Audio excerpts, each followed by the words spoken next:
ओम नमो भगवते वासुदेवाय। ओम नमो भगवते वासुदेवाय। ओम नमो भगवते वासुदेवाय। ओम अज्ञानतिमिरान्धस्य ज्ञानाञ्जनशलाकय चक्षुरुन्मीलितं येन तस्मै श्रीगुरवे नमः।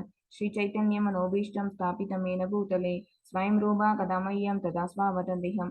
हे कृष्णा करुणा सिन्धो दीनबन्धो जगत्पते गोपेशा गोपिका कान्ता राधा कान्ता नमोऽस्तुते। तप्त काञ्चन गौराङ्गी राधे वृन्दावनेश्वरी वृषभानुसुते देवी प्रणमामि हरिप्रिये। वाञ्छाकल्पतरुभ्यश्च कृपसिन्धुभ्येव च पतितानां पावनेभ्यो वैष्णवेभ्यो नमो नमः। नमो ओं विष्णुपादाय कृष्णप्रेष्ठाय भूतले श्रीमते भक्तिवेदान्तस्वामिनिधि नामिने। नमस्ते सरस्वती देवी गौरवाणी प्रचारिणे निर्विशेषशून्यवादि पाश्चायते देशतारिणे। जय श्री कृष्ण चैतन्य प्रभु नित्यानंद श्री अद्वैत गदाधर श्रीवासादि गौरभक्तवृंद। हरे कृष्णा कृष्ण कृष्ण हरे हरे हरे राम राम राम हरे हरे। सर्वं कृष्णार्पणम्। सर्वं कृष्णार्पणम्। Hare Krishna devotees, I welcome you all to day 12. இன்னைக்கு 12வது சாப்டர் பார்க்க போறோம். 12வது செஷனுக்கு உங்க எல்லாரையும் நான் அன்போட வரவேற்கிறேன். ஹரே கிருஷ்ணா. இன்னைக்கு நம்ம பார்க்கறது பக்தி யோகம். பகவான் சொன்ன அந்த 3 மாடியூல்ல 2வது மாடியூல் என்னையோட நமக்கு முடிய போகுது. கர்ம யோகம் சொன்னாங்க 6 சாப்டர்ஸ் வரைக்கும். அப்புறம் பக்தி யோகம் சொல்லி கொடுத்தாங்க 12 சாப்டர் வரைக்கும். நாளைக்கு 13ல இருந்து 18 வரைக்கும் என்ன அப்படின்னா ஞான யோகம், ஞானத்தையும் கொடுப்பாங்க. இந்த 3 வழிகள்ல எந்த வழிகள்ல வேணாலும் நம்ம என்ன பண்ணலாம், பகவானை அடையறதுக்கான முயற்சிகளை மேற்கொள்ளலாம். இப்ப 12th சாப்டர் பக்தி யோகம், பக்தி தொண்டு அல்லது பக்தி சேவை, எப்படி வேணாலும் இந்த சாப்டர் நம்ம we can call it as பக்தி சேவை ஆர் பக்தி தொண்டு அல்லது பக்தி யோகம். வச்சுக்கோங்க. அத்தியாயம் 12. பிரபு screen விஷயலாதா? Yes, Mataji. Okay.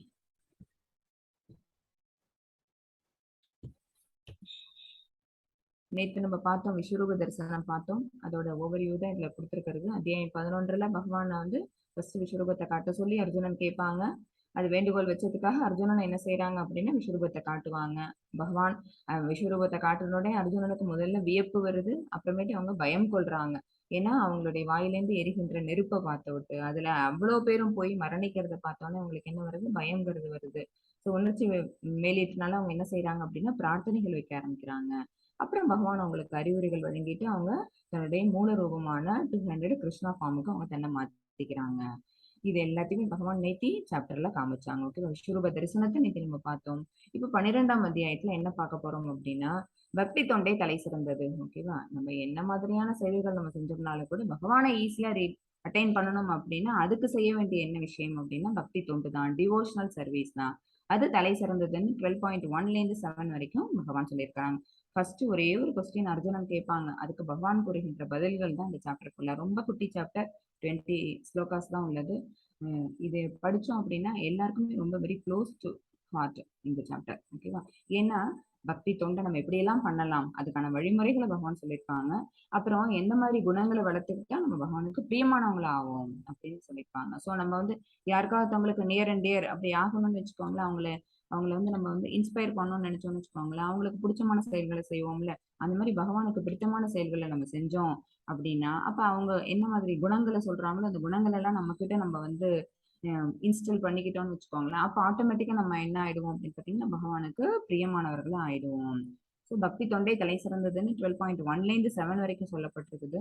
8 to 12 பக்தி தொண்டி நேரிப்படிகள். என்ன மாதிரியான பக்தி சர்வீசஸ் எல்லாம் பண்ணணும் அப்படின்னா, என்ன மாதிரியான டிவோஷனல் சர்வீஸ் பண்றோம் அப்படின்னா அப்ப அதுக்கு தகுந்த மாதிரி நம்மளால பகவானை ரீச் அவுட் பண்ண முடியும் அப்படிங்கிறது 4-5 வழிமுறைகள் இருக்கும் அதுல.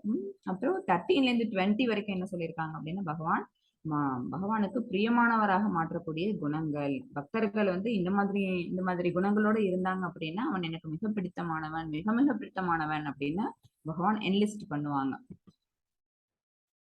கிருஷ்ணன் அர்ஜுனனின் விசாரணை ஃபர்ஸ்ட் ஸ்லோகா என்ன சொல்லுது அப்படின்னு பாத்தீங்கன்னா அர்ஜுனனோட விசாரணை. அவங்க ஃபர்ஸ்ட் ஒரு கொஸ்டின் கேட்பாங்க, உருவ அல்லது அருவ வழிபாடு எது பெஸ்ட்? பகவானை நம்ம தியானிக்கிறோம் அப்படின்னா அவங்களோட உருவத்தை மனசுல நினைச்சு தியானம் பண்ணணுமா அல்லது அறிவு வழிபாடு பெஸ்டா? இம்பர்சனலிஸ்டும் இருக்காங்கல்ல, அருவவாதிகளும் இந்த உலகத்துல இருக்கிறாங்க. ஓகேவா, சோ நாத்திகவாதிகள் இருக்கிற மாதிரி, விஞ்ஞானிகள் இருக்கிற மாதிரி, உருவ வழிபாடு பண்றவங்க இருக்கிற மாதிரி அருவ வழிபாடு பண்றவங்க இருக்கிறாங்க. பகவான் அப்படின்னா என்ன அப்படின்னா தோன்றாத ஒரு வெளிச்சம். ஓகேவா, அவங்களுக்கு அவங்களுக்குன்னு உருவம் எதுவும் கிடையாது. ஆனா ஒரு பிரகாசமான ஒளி தோற்றம் உடையவங்க.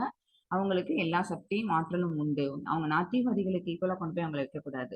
இவங்க பகவான ரியலைஸ் பண்ணவங்க. ஓகேவா? ஆனா இம்பெர்சனலிஸ்ட்ன்னு சொல்லுவோம். பகவானுக்கு உருவம் இல்லை அப்படின்னு நினைச்சிட்டு இருக்காங்க. பரபிரம்மம் அப்படின்னு சொல்றாங்க. ஓகேவா?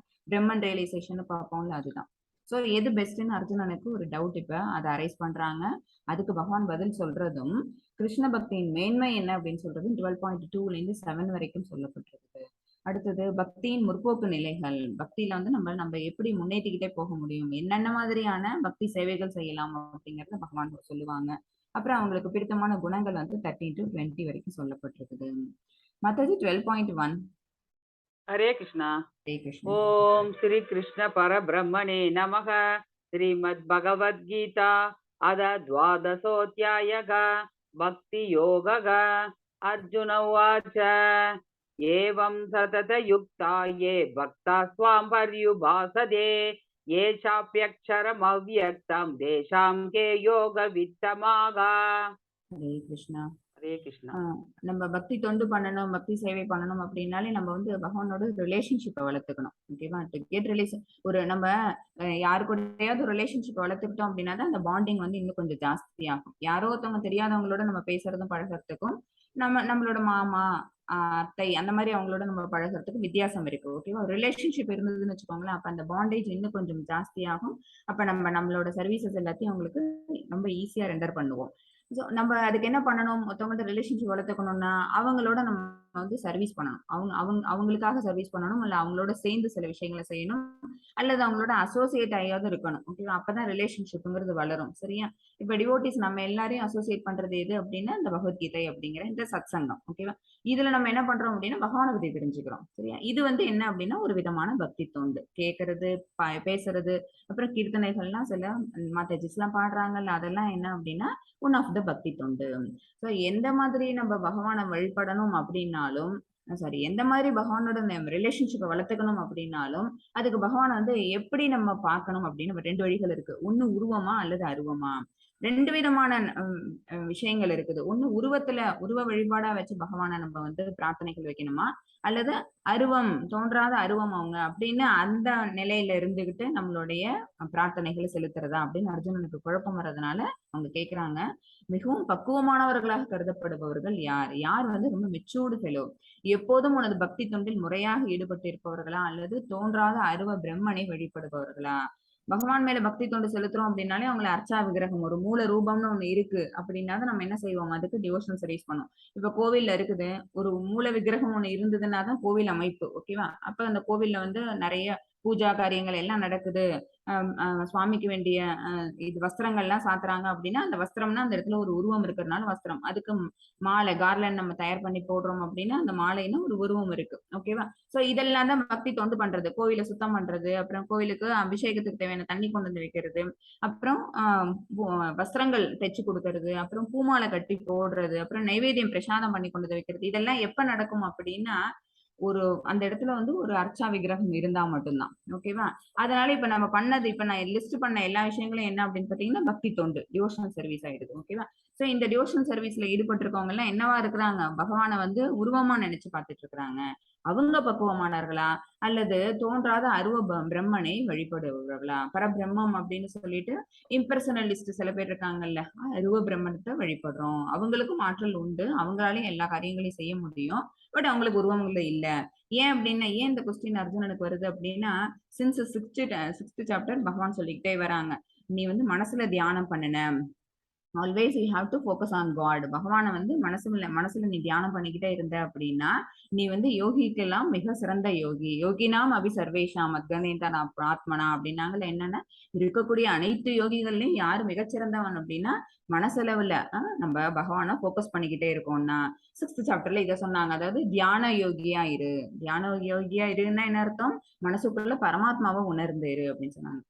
7th சாப்டர்ல என்ன சொன்னாங்க, நீ வந்து நம்ம எல்லாருமே யாரு அப்படின்னு பாத்தீங்கன்னா பகவான்கிட்ட இருந்து பிரிஞ்சு வந்தது. we are all fragments of God. பகவான்கிட்ட இருந்து நம்ம எல்லாருமே பிரிஞ்சு வந்திருக்கிறோம். அவங்களுடைய கொஞ்சம் கொஞ்சம் அவங்களுடைய ஆற்றல்கள் எல்லாத்தையும் நம்மளும் பெற்று வந்திருக்கிறோம். அதனால நம்ம என்ன செய்யணும், நம்ம இந்த கட்டுண்ட ஆத்மாவா இங்கேயே இந்த பௌதிக கடமைகளை செய்யாம பகவானுக்கான கடமைகளை செய்யன்னு சொன்னாங்க. 8th சாப்டர்ல என்ன செஞ்சாங்க? பரத்தை அடைதல், பகவானை எப்படி ரீச் அவுட் பண்றது, எப்ப உடலை விடும் நேரத்தில், பிரயாண காலே, அந்திம காலத்துல நம்ம பகவானை எப்படி நினைக்கணும், தியானிக்கும் போது பகவான் அந்த நேரத்துல, அப்ப அந்த நேரம் தியானிக்க முடியுமா அப்படின்னா, நம்ம த்ரூ அவுட் அவர் லைஃப் நம்ம தியானம் பண்ணிக்கிட்டே இருந்தோம், பகவானுக்கான தொண்டுகள் பண்ணிக்கிட்டு இருந்தோம் அப்படின்னா நம்மளால ரொம்ப ஈஸியா என்ன பண்ண முடியும், ஃபைனல் ஸ்டேஜ்ல கூட, டெத் பெட்ல கூட நம்மளால என்ன செய்ய முடியும், பகவானை தியானம் பண்ண முடியும். சோ எல்லா இடத்துலயுமே 6வது சாப்டர், 7வது சாப்டர், 8வது சாப்டர், எல்லா சாப்டர்ஸ்லயும் பகவான் என்ன சொன்னாங்க அப்படின்னா, நீ எங்கிட்ட இருந்து பிரிஞ்சு வந்த ஆத்மாதான், நீ எங்கிட்ட இருந்து பிரிஞ்சு வந்த ஒரு பிராக்மெண்ட், என்னுடைய சிறு அம்சம் நீ. அவங்களுடைய ஆற்றல்கள்ல கொஞ்சம் நம்மள்ட்ட இருக்கு. ஓகேவா? நம்ம என்ன ஆகுறோம், களங்கம் அடைஞ்சிறதுனால, இந்த பௌதிக உடலை பெற்றுட்டு களங்கம் அடைஞ்சிறதுனால ஆன்மீக செயல்பாடுகள் என்ன இருக்குங்கிறத மறந்துட்டு பௌதிக செயல்பாடுகளை செஞ்சுக்கிட்டு இருக்கிறோம். சோ நம்ம ஃபோக்கஸ் பண்ணணும், பகவான் மேல ஃபோக்கஸ் பண்ணணும் அப்படின்னா அப்ப என்ன நடக்கும், நிச்சயமா நம்மளாலையும் பக்தி தொண்டு அப்படிங்கிற அந்த பாதையை தேர்ந்தெடுக்க முடியும். அப்ப ஃபோக்கஸிங்க்கு எது முக்கியம் அப்படின்னா உருவ வழிபாடு தானே முக்கியம். அதனால இந்த கன்ஃபியூஷன் இருக்குது. நம்ம தோன்றாத அருவத்தை வழிபடுறதா இல்லது உருவ வழிபாடு சிறந்ததா, எதை பண்றவங்க பக்குவமானவர்கள் அப்படிங்கிற டவுட் வந்ததுனால அர்ஜுனன் இந்த கொஸ்டின் கேக்குறாங்க. இதுக்கு மேல சொல்றது எல்லாமே பகவானோட வெர்சஸ் தான், பாக்கி இருக்கிற அந்த 19 ஸ்லோகாஸும். நவவித பக்தி உங்களுக்கு பலமுறை சொல்லி இருக்கிறோம். என்னென்னு பாத்தீங்க அப்படின்னா ஸ்ரவணம், கீர்த்தனம், ஸ்மரணம், அப்புறம் பாத சேவனம், அப்புறம் வந்தனம், சக்கியம், தாசியம், அர்ச்சனம், ஆத்ம நிவேதனம். இது 9 தான் நவவித பக்தி, 9 விதமான பக்தி. இது எதுல இருக்கக்கூடிய ஸ்லோகம் அப்படின்னா ஸ்ரீமத் பாகவதத்துல பிரகலாதன் அவங்க சொன்னது. ஓகேவா? அவங்க பிரார்த்தனைகள் வைக்கிறாங்க. இரண்யகசிபு அவங்க கில் பண்ண விட்டு, நரசிம்ம அவதாரத்துல பகவான் கில் பண்ண விட்டு அவங்க வைக்கக்கூடிய பிரார்த்தனைகள்ல வர்றது இது. இதை முடிச்சுட்டு யாரு ஒரு பக்தனானவன் இந்த 9 விதமான செயல்பாடுகள்ல ஏதாவது ஒரு செயல்பாடு எடுத்துட்டு செஞ்சா கூட அவங்க நிச்சயமா கண்டிப்பாக பகவானை ரீச் அவுட் பண்ண முடியும் அப்படின்னு சொன்னது. இதுக்கு ஒரு இது வரைக்கும் நான் இந்த ஸ்லோகத்தை சொல்லி இருக்கிறோம். ஆனா ஒன்னொன்னுக்கு ஒரு எக்ஸாம்பிள்ஸ் பாத்துறோம். அதுல ஸ்ரவணம் பண்றதுல யார் பெஸ்ட் அப்படின்னு பாத்தீங்கன்னா, யார் மாதிரி ஸ்ரவணம் பண்ணணும் கேட்கணும் அப்படின்னு பாத்தீங்கன்னா மகாராஜ் பரீட்சித் மாதிரி. பரீட்சித் மகாராஜ் என்ன பண்ணாங்க, அவங்களுக்கு 7 நாள்ல அவங்களுக்கு மரணம் சம்பவிக்க போகுது அப்படின்னு தெரிஞ்ச உடனே அவங்க பெற்ற சாபத்தினால, ஓகேவா, அந்த கதைகள்லாம் உங்களுக்கு தெரிஞ்சிருக்கும். அவங்க பெற்ற சாபத்தினால அவங்களுக்கு என்ன ஆச்சு, 7 நாள்ல மரணம் சம்பவிக்கும். 7 நாளுக்குள்ள அவங்க நம்ம நல்ல ஒரு ஞானம், இது வரைக்கும் நமக்கு தெரியாத ஒரு ஞானம், ஆனா பகவானை பத்தின அந்த உன்னதமான அந்த ஒரு விஷயத்தை நம்ம தெரிஞ்சுக்கணும். அப்ப அந்த மாதிரி ஒரு நிலையில நம்மளோட உயிரானது போகணும் அப்படிங்கறதுனால அவங்க சுகதேவ கோஸ்வாமி கிட்ட போய் என்ன கேக்குறாங்க, பகவானுடைய லீலைகள் எல்லாத்தையும் சொல்லுங்க அப்படின்னு கேக்குறாங்க. அப்ப அவங்க யாரு அப்படின்னா பெஸ்ட் ஹியரிங். ஓகேவா? யாரு எக்ஸாம்பிள் அப்படின்னா பரீட்சித் மகாராஜா. கீர்த்தனம் யாரு அவங்க கேக்குறாங்கல்ல, அதுக்கு சுகதேவ மகாராஜா என்ன பண்றாங்க, ஃபுல் உபவாசத்தை 7 நாள் உபவாசத்துல இருந்து பரீட்சித் மகாராஜா அதை கேக்குறாங்க. சுகதேவ கோஸ்வாமி என்ன பண்றாங்க, அதே உபவாசத்துல இருந்துட்டு அவங்களும் அந்த 7 நாட்கள் தொடர்ந்து விடாம அவங்க கீர்த்தனம் பண்றாங்க. பகவானுடைய நாமாக்களையும் பகவான் பத்தின அவங்களுடைய ரூபங்கள், ஐஸ்வர்யங்கள், அவங்களோட லீலைகள், குணங்கள் எல்லாத்தையும் அவங்க என்லிஸ்ட் பண்றாங்க. மொத்தம் 18,000 ஸ்லோகங்கள் உள்ளது பாகவதம். அதை 7 நாள்ல பினிஷ் பண்றாங்க. ஓகே, அது ஸ்மரணம். ஸ்மரணம் யாரு எக்ஸாம்பிள் அப்படின்னா இவங்களை மாதிரி பண்ணணும் அப்படின்னா பிரகலாத் மகாராஜா மாதிரி. ஏன்னா அவங்க அம்மாவோட ஊம்ல இருக்கும் போதே பிரகலாத் மகாராஜா என்ன பண்றாங்க, பகவானுடைய பத்தின செய்திகள் எல்லாத்தையும் இவங்க கேட்கிறாங்க. அதனாலதான் அவங்களால 5 வயது 7 வயது அந்த குழந்தை வயசுலயே கூட அவங்களால என்ன செய்ய முடியுது அப்படின்னா, பீங்க அசுரா, அவர் அசுரரோட பையன், ஆனாலும் கூட அந்த அசுர இளவரசன், தைத்திய இளவரசன் யாரு அப்படின்னு பாத்தீங்கன்னா பிரகலாத் மகாராஜா. அந்த அசுர இளவரசனா இருந்தாலும் கூட அங்க போயிட்டு அவங்க குருகுலத்துல போய் பாடம் படிக்கும் போது அவங்களோட ஆசிரியர்கள்லாம் என்ன சொல்லி தராங்க அப்படின்னா இரண்யகசிபுவோட நாமத்தை சொல்ல சொல்லிதான் சொல்றாங்க. பட் ஆனா அவங்க எதை சொல்லல அப்படின்னா, தன்னுடைய அப்பாவே இருந்தாலும் அவங்க அவ்வளவு கொடுமையான விஷயங்கள் பண்ணாலும் கொண்டு போய் நெருப்புல போடுவாங்க, அப்புறம் கொண்டு போய் கடலுக்குள்ள கல்லு கட்டி கொண்டு போய் போடுவாங்க, யானை காலால இடற விடுவாங்க, சரியா, இந்த மாதிரி பலவிதமான விஷம் கொடுப்பாங்க, நிறைய விஷயங்கள் நடந்தது. ஆனாலும் எப்பயும் கூட பயப்படாம அச்சப்படாம அவங்க என்ன செஞ்சாங்க அப்படின்னா விஷ்ணு தியானத்திலே இருந்தாங்க. சோ ஸ்மரணம் அதுக்கு பெஸ்ட் எக்ஸாம்பிள் பிரகலாத் மகாராஜா. அடுத்தது 4th பாத சேவனம், serving the lotus feet of the Lord gods. Lakshmi பண்ணாங்கல்ல எப்பவுமே அந்த திருப்பார்கடல்ல பகவானோட பாதத்தை பிடிச்சு விட்டு அவங்களுக்கான சேவைகள் பண்றது யாரு அப்படின்னா காடஸ் லக்ஷ்மி. சரியா? அது பாத சேவனத்துக்கு அவங்க பெஸ்ட் எக்ஸாம்பிள். தென் 5th ஒன் அர்ச்சனம், ஒர்ஷிப்பிங் த லார்ட். பிரித்து மகாராஜ் மாதிரி வர்ஷிப்பிங். அவங்க பிரித்து அப்படிங்கிறவங்க என்ன அப்படின்னா, பிருத்திவின்னு அந்த பூமி தேவிக்கு பேர் வந்ததுக்கு காரணமே பிரித்து மகாராஜ் தான். கண்ணா அப்படின்னா கல்லும் மலையும் காடும் அந்த மாதிரி இருந்த ஃபுல்லா ராக், ஃபுல்லா மவுண்டெயின்ஸ் அப்படி இருந்த ஒரு இடத்த கம்ப்ளீட். ஏன்னா பூமாதேவிக்கு வந்து அவங்க பிருத்து மகாராஜர் அப்பா செஞ்ச அந்த சில கொடுமையான செயல்கள்னால அவங்களுக்கு கோபம். அதனால என்ன பண்ணல அப்படின்னா விளைச்சல்ங்கிறதே கொடுக்கல, நாட்டுல செழிப்புங்கிறதே இல்ல, தானிய விளைச்சல் இல்லைங்கிறதுனால மக்கள் எல்லாம் ரொம்ப பசி பட்டினி அந்த மாதிரி துயரத்துல வாடிக்கிட்டு இருந்தாங்க.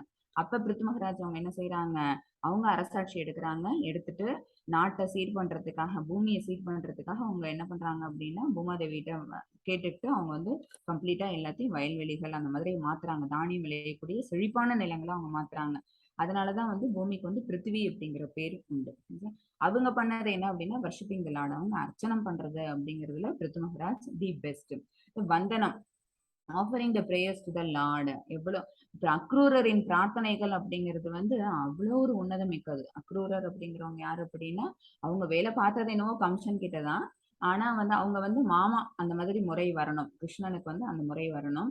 கோகுலத்துல இருக்கிறாங்க கிருஷ்ண பரமாத்மா, அவங்கள வந்து திருப்பி நீ வந்து இங்க கூட்டிட்டு வா அப்படின்னு சொல்லி அவருக்கு ஆணை கிடைக்கும் போது கம்சன் தான் சொல்லுவாங்க, சூழ்ச்சி பண்ணி இவர் அக்ரூர் மூலமே கூட்டிட்டு வந்தா அக்ரூரர் வராருங்கிறனால நம்பி விட்டுருவாங்க.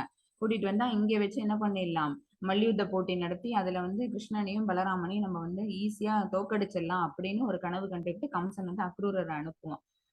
வர்றது கெட்ட விஷயத்துக்காக. ஆனாலும் கூட அக்ரூர் என்ன செய்யறாரு, நம்ம போய் கிருஷ்ண பரமாத்மாவை பார்க்க போறோம், இவ்வளவு நாள் மனசாலே நினைச்சு தியானம் பண்ணிட்டு இருந்த ஒருத்தவங்களை நம்ம நேர்ல போய் பார்க்க போறோம் அப்படின்னு சொல்லிட்டு அவ்வளவு சந்தோஷத்தோட அவர் எங்க வருவாரு, பிருந்தாவனத்துக்கு வருவாங்க. வந்துட்டு அந்த பிருந்தாவனத்துக்குள்ள வந்து கிருஷ்ணரே பார்க்க மாட்டாங்க. அதுக்கு முன்னாடியே அவங்க கிருஷ்ணர் வந்து நடந்து போன பாதையில எல்லாம் அவங்களோட கால் தடம் பதிஞ்சிருக்குமா, அவங்களோட கால் தடத்தை பார்த்துட்டு அந்த மண்ணுல இறங்கி புரண்டு உருளுவாங்க. அந்த அளவுக்கு அவங்க தன்னுடைய அந்த ஒரு பரவச நிலை, கிருஷ்ண பரமாத்மையில அவங்க வச்சிருந்த அந்த பக்தியை அவங்க அந்த மாதிரி காமிச்சுப்பாங்க. அப்புறமேட்டு பகவானை பார்த்த உடனேயும், குழந்தை கிருஷ்ணர் தான், அவங்கள பார்த்த உடனேயும் 7-8 வயசு சிறுவன் அவங்களுக்கு என்ன இருக்கும் அப்படின்னா தன்னுடைய அன்பு பூராவே அவங்க பக்தியா மாத்தி அவங்க கம்ப்ளீட்டா பிரார்த்தனைகளா வைப்பாங்க அக்ரூரர். அப்புறம் தாசியம். தாசியம் யாரு பெஸ்ட் எக்ஸாம்பிள் அப்படின்னா ஹனுமான் சொல்லலாம். ஓகேவா, becoming the servant of the Lord. பகவானுக்கு பிரியமான ஒரு அணுக்க தொண்டனா இருந்தவங்க யாரு அப்படின்னா ஹனுமான். சக்கியம், consider Lord to be the best friend. Arjunan தான் யாரு அப்படின்னு பாத்தீங்கன்னா தி பெஸ்ட் ஃப்ரெண்ட் ஆஃப் பகவான். பஞ்ச பாண்டவர்கள் இருந்தாங்க, 5 பேருமே பக்தி செலுத்தினாங்க. பாண்டவர்களின் பக்தி அப்படிங்கிறதுக்காக தான் பகவான் இவங்க பக்கமே வந்தாங்க. ஆனாலும் கூட அர்ஜுனனோட பக்திங்கிறது அதுல ரொம்ப தலை சிறந்தது. ஓகேவா, அர்ஜுனன் பக்திங்கிறது என்ன அப்படின்னா அவங்க தூங்கும் போது கூட அவங்களோட உடல் அங்கங்கள் அத்தனையும் என்ன செய்யுமா, கிருஷ்ணா கிருஷ்ணா கிருஷ்ணான்னு அப்படியே புலம்புமா. அவங்க வாய் பேசாது, அவங்களுடைய உடல் அங்கங்கள், அவங்களுடைய ரத்த நாளங்கள், அவங்களுடைய உடல் உறுப்புகள் ஒண்ணும் என்ன சொல்லும் அப்படின்னா கிருஷ்ணா கிருஷ்ணா கிருஷ்ணான்னு தான் துடிக்கும். கொச்ச கொச்ச கொச்சன்னு அவங்க தூங்கும் போது அப்படிதான் சவுண்ட் வருமா. என்னன்னு பார்த்தா அவங்க பகவான் நாமத்தை அவங்களோட உடல் பூரா சொல்லிக்கிட்டு இருக்குது. அந்த மாதிரி அவங்க வந்து சப்கான்சியஸா இருக்கும் போது கூட அவங்களால என்ன பண்ண முடியுதுன்னா பகவானை நினைக்க முடியுது. அப்படி ஒரு ஆத்மார்த்தமான ஃப்ரெண்ட்ஷிப் யார் வச்சிருந்தா அப்படின்னா அர்ஜுனன். ஆத்ம நிவேதனம், complete surrender to the Lord. அது யாருன்னா பலி மகாராஜ். பலி மகாராஜ் அவங்க வந்து கம்ப்ளீட்டா தன்னை சரண்டர் பண்ணிக்கிட்டாங்க. ஸோ இவங்க எல்லாம் யாரு அப்படின்னா இந்த ஒரு பக்தி விதத்தையும் வந்து பூரணமா கொடுத்தவங்க. ஓகேவா, இந்த மாதிரி பல பேர் இருக்கிறாங்க. நமக்கு வந்து எக்ஸாம்பிள்ஸ்க்கு ஒன்னொன்னு நம்ம இந்த இடத்துல வந்து நேம் பண்ணியிருக்கிறோம். மாதாஜி 12.2. हरे कृष्णा माताजी। श्री भगवानुवाच मय्यावेश्य मनो ये मां नित्ययुक्ता उपासते श्रद्धया परयोपेताग देमे युक्ततमा मताग। हरे कृष्णा। அர்ஜுனன் கேட்ட கொஸ்டினுக்கு இங்க பகவான் பதில் சொல்லிடுறாங்க. புருஷோத்தமரான முழுமுதற் கடவுள் கூறினார், எனது தனிப்பட்ட உருவின் மீது மனதை நிலைநிறுத்தி. தனிப்பட்ட உருவின் மீது அப்படின்னா பகவானோட பர்சனல் ஃபார்ம். ஓகேவா, அவங்களுடைய உருவம் தான். இப்ப அந்த இடத்துல பகவான் சொல்லிடுறது யாரு, ஹூ இஸ் மெச்சூர்ட் அப்படின்னா தனிப்பட்ட உருவத்தின் மீது கவனத்தை செலுத்துபவர்கள், மனதை நிலைநிறுத்தி திவ்யமான நம்பிக்கையுடன் எப்போதும் எனது வழிபாட்டில் ஈடுபட்டு இருப்பவர்கள் மிகவும் பக்குவமானவர்களாக என்னால் கருதப்படுகிறார்கள். அதாவது யோகத்துல மிகச்சிறந்தவன் யாரு அப்படின்னா உருவவாதி தான். ஓகேவா, பக்தி யோகம், நிறைய யோகங்கள் பகவான் சொன்னாங்க, கர்ம யோகம், ஞான யோகம், புத்தி யோகம். ஓகேவா, பக்தி யோகம். அதுல யோகத்துல தலை சிறந்தவங்க யாரு அப்படின்னா பக்தி தொண்டு பண்ணக்கூடிய உருவவாதி தான். சர்வீசஸ் எல்லாமே என்ன செய்வாங்க அப்படின்னா டிவோஷனல் சர்வீஸா பண்ணுவாங்க. சில நேரம் சாண்டிங் பண்ணுவாங்க, சில நேரம் வந்து பகவானை பத்தி பாடல்களை படிப்பாங்க, சில நேரம் கேட்பாங்க, அப்புறம் பிரசாதம் குக் பண்ணுவாங்க, அப்புறம் நைவேத்தியம் எடுத்துப்பாங்க, அப்புறம் பகவானுக்காக இது தேவையான பொருட்களை போய் வாங்குவாங்க, டெம்பிளை கிளீன் பண்ணுவாங்க. இந்த மாதிரி என்ன செய்யறாங்க அப்படின்னா செயல்பாடுகளை செஞ்சுக்கிட்டே இருந்தாலும் கூட அவங்க பூரண தியான நிலையிலேயே அவங்க இருக்கிறாங்க. சரியா, ஏன்னா வேற எதுலயும் அவங்களோட ஈடுபாடுங்கிறது போகல. அவங்களோட செயல்பாடுகள் எல்லாமே எப்படி இருக்கு, கம்ப்ளீட்டா பகவான் மேலேயே நிலைநிறுத்திட்டாங்க. மனதை நிலைநிறுத்துறாங்க, செயல்பாடுகள் எல்லாத்தையும் நிலைநிறுத்துறாங்க. அதனால பூரண சமாதி நிலைன்னு கூட சொல்லிடலாம். செயல்பாடுகள் இருந்தாலும் கூட சமாதி நிலையில் இருக்கக்கூடியவங்க யாரு அப்படின்னா பகவான் மேல திவ்யமான அன்பு தொண்டை செலுத்துறவங்க. மாதாஜி 3 and 4. ஹரே கிருஷ்ணா மாதாஜி. ஏத்வக்ஷரமணித்யேஷ்யம் அவ்யக்தம் பர்யுபாசதே சர்வத்ர கமசிஞ்ச கூடஸ்தமசலம் த்ருவம் தன்னியமேந்திரிய கிராமம் சர்வத்ர சமபுத்தயக தே பிராப்னுவந்தி மாமேவ சர்வபூத ஹிதேரதாக. ஹரே கிருஷ்ணா. ஆனால் தோற்றம் அளிக்காததும் புலனுகர்விற்கு அப்பாற்பட்டு இருப்பதும் எங்கும் நிறைந்ததும் சிந்தனைக்கு எட்டாததும் மாற்றம் இல்லாததும் நிலையானதும் அசைவற்றதுமான பூரண உண்மையின் அருவத்தன்மையை முழுமையாக வழிபடுபவர்கள். ஓகேவா? இது யாரு அப்படின்னா அருவவாதிகளை பத்தி பகவான் சொல்றாங்க. அருவவாதிகள் வந்து எதை விரும்பி பிரார்த்தனைகள் பண்ணுவாங்க, எது மேல தன்னை போக்கஸ் பண்ணுவாங்க அப்படின்னு பார்த்தா தோற்றம் அளிக்காதது. ஓகேவா? அது கண்ணுக்கு தெரியாதது, புலனுகர்விற்கு அப்பாற்பட்டது. ஆனா அது வந்து கண்ணுக்கு தான் தெரியாத தவிர பாக்கி எல்லாமே எப்படி இருக்கும் அப்படின்னா ஸ்பிரிச்சுவலா தான் இருக்கும். ஓகேவா? அது பௌதிக சம்பந்தம்ங்கிறது எதுவுமே கிடையாது. அதுலயும் வந்து அந்த அருவவாதிகள் என்ன செய்ய மாட்டாங்க, பௌதிக செயற்பாடுகள் பண்ண மாட்டாங்க. அதுலயும் பண்றது என்ன அப்படின்னா பக்தி தொண்டு தான். பட் அது ஒரே ஒரு வித்தியாசம் என்ன அப்படின்னா தோற்றமளிக்காததா இருக்கும், அவ்வியக்தமா இருக்கும். எங்கும் நிறைந்தது. Yes, it is all pervading. ஓகேவா? பகவான் வந்து எங்கேயும் நிறைஞ்சிருக்கிறாங்க. நம்ம என்ன சொல்லுவோம், பகவான் ரூபத்துல எங்கேயும் இருக்கிறோம். தூண்ல இருப்பாரா அப்படின்னு கேட்டதுக்கு பிரகலாதன் என்ன பதில் சொன்னாங்க, எஸ் ஹி இஸ் தேர் சொன்னாங்களா. அப்ப என்ன, அது வரைக்கும் எந்த முகம் எடுக்கணும்னே தெரியாம பகவான் உருவம் மட்டும் இருந்தாங்களா, முகம் எடுக்கலையா. ஓகேவா? இந்த நான் அந்த தூண்ல மட்டும் பகவான் இல்ல அப்படின்னா நான் உன்னை சிங்கத்தை மாதிரி கடிச்சு நான் வந்து சாப்பிட்டுருவேன் அப்படின்னு இரணியகசிபு பயமுறுத்துறான். அந்த செகண்ட்ல அவங்க என்ன செய்யறாங்க அப்படின்னா இந்த சிங்கம் அப்படிங்கிற முகத்தை எடுத்தாங்களாம். ஓகேவா? பாகவதத்துல சொல்லப்படுற கதை இது. சோ எல்லா இடத்துலயும் வந்து உருவமா நம்ம பாக்குறோம் உருவவாதிகள் எல்லாரும். அவங்க என்ன செய்யறாங்க அப்படின்னா ஹீஸ் ஆல் பெர்வேடிங். எப்படி இருக்கிறாங்க, எப்படி தன்னை வந்து காமிச்சுக்கிறாங்க அப்படின்னா பிரகாசமான ஒளி வெள்ளமா காமிச்சுக்கிறாங்கன்னு அவங்களோட மனநிலைங்கிறது அது. சோ தோற்றம் அளிக்காதது, புலனுகர்விற்கு அப்பாற்பட்டு இருப்பது, sense gratification beyond sense gratification things தான். அப்புறம் எங்கும் நிறைந்தது, ஆல் பெர்வேடிங். அப்புறம் சிந்தனைக்கு எட்டாதது, எஸ் இட் இஸ் அசிந்தியஸ். ஏன்னா பகவானை பத்தின நினைவு எல்லாமே என்ன அப்படின்னு பாத்தீங்கன்னா அவங்களுடைய ஆற்றல், அவங்களுடைய புகழ், அவங்களோட நாமம் எதுவுமே நம்மளால என்ன செய்ய முடியாது அப்படின்னு நம்மளுடைய நினைவுக்கு எட்டாதது, நம்மளுடைய சிந்தனைக்கு எட்டாதது. சரியா? நம்மளால எதுவுமே வந்து இதுதான் இவ்வளவுதான் அப்படின்னு சொல்லிட்டு என்ன பண்ண முடியாது, லிமிட் பண்ணி வைக்க முடியாது. அந்த அளவுக்கு அதிகமானது, மாற்றம் இல்லாதது, எட்டர்னல் அதுதான். அப்புறம் நிலையானது, அசைவற்றதுமான பூரண உண்மையின் அருவத்தன்மையை முழுமையாக வழிபடுபவர்கள். பல்வேறு புலன்களை கட்டுப்படுத்தி எல்லோரிடமும் சமநோக்குடன் பழகி அனைவருக்கும் நன்மை தரும் செயல்களில் ஈடுபட்டு இறுதியில் என்னை அடைகின்றனர். அந்த மாதிரி தியான பயிற்சி பண்றவங்களும் என்ன செய்யறாங்க அப்படின்னா 6th சாப்டர்ல நம்ம பார்த்ததுதான். ஓகேவா? யோகினாம் அந்த மாதிரி இருக்கக்கூடிய எத்தனையோ பேர்ல அந்த மாதிரி யோகிகள் என்ன செய்யறாங்க, தியானத்துல நிலைப்படுத்தி சமாதி நிலையில என்ன உள்ளர கண்டு என்னகிட்ட வராங்க. ஆனா மிக அரிதான ஆத்மாக்கள் அவங்கள மகாத்மாக்கள் மிக அரிதானவர்கள் பகவான் சொன்னாங்க. அதுதான் எகைன் இந்த இடத்துல மறுபடியும் ரீட்ரேட் ஆகுது. அவங்கள எப்படி அவங்க தன்னை எப்படி வச்சுப்பாங்க அப்படின்னா புலன்களை கட்டுப்படுத்தி சென்சஸ் எல்லாம் control. One has to control their senses. நம்மளோட சென்சஸை நம்ம கண்ட்ரோல் பண்ணோம் அப்படின்னா தான் நம்மளால ஏதோ ஒண்ணுக்கு மேல வந்து ஃபோக்கஸ் பண்ணவே முடியும். எல்லோரிடமும் சமநோக்குடன் பழகுவார்கள், எல்லாருக்கும் சர்வீஸ் பண்ணுவாங்க, do service to everyone. ஓகேவா? அடுத்தது அனைவருக்கும் நன்மை தரும் செயல்களில் ஈடுபடுவாங்க. எல்லாரையும் வந்து ஏன் எல்லாருக்கும் நன்மை தரும் செயல்கள் அப்படின்னா அவங்களுக்கு தெரியும் எல்லாருக்குள்ளயும் பரமாத்மா இருக்கிறாங்க. சரியா? அதனால எல்லாரையும் அவங்க ஈக்குவலாவே பாக்குறாங்க. எல்லாருக்கும் நன்மை தரும் செயல்கள் அப்படின்னா அந்த அவங்க உள்ள இருக்கிற பரமாத்மாவை நம்ம என்ன பண்ணிடக்கூடாது, ஹர்ட் பண்ணிடக்கூடாது அப்படிங்கறதுனால தன்னுடைய செயல்பாடுகளை எப்படி அமைச்சுப்பாங்க அப்படின்னா ஒரே மாதிரி.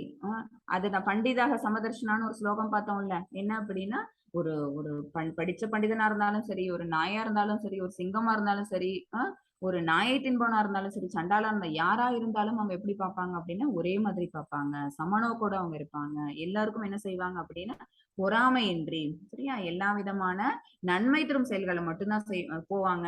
அவங்களுக்கு என்ன இருக்காது அப்படின்னா இவன் மனிதன் இது அனிமல் அப்படிங்கிற அந்த ஒரு வேறுபாடு பார்க்க தெரியாது. எல்லாரும் ஒண்ணு.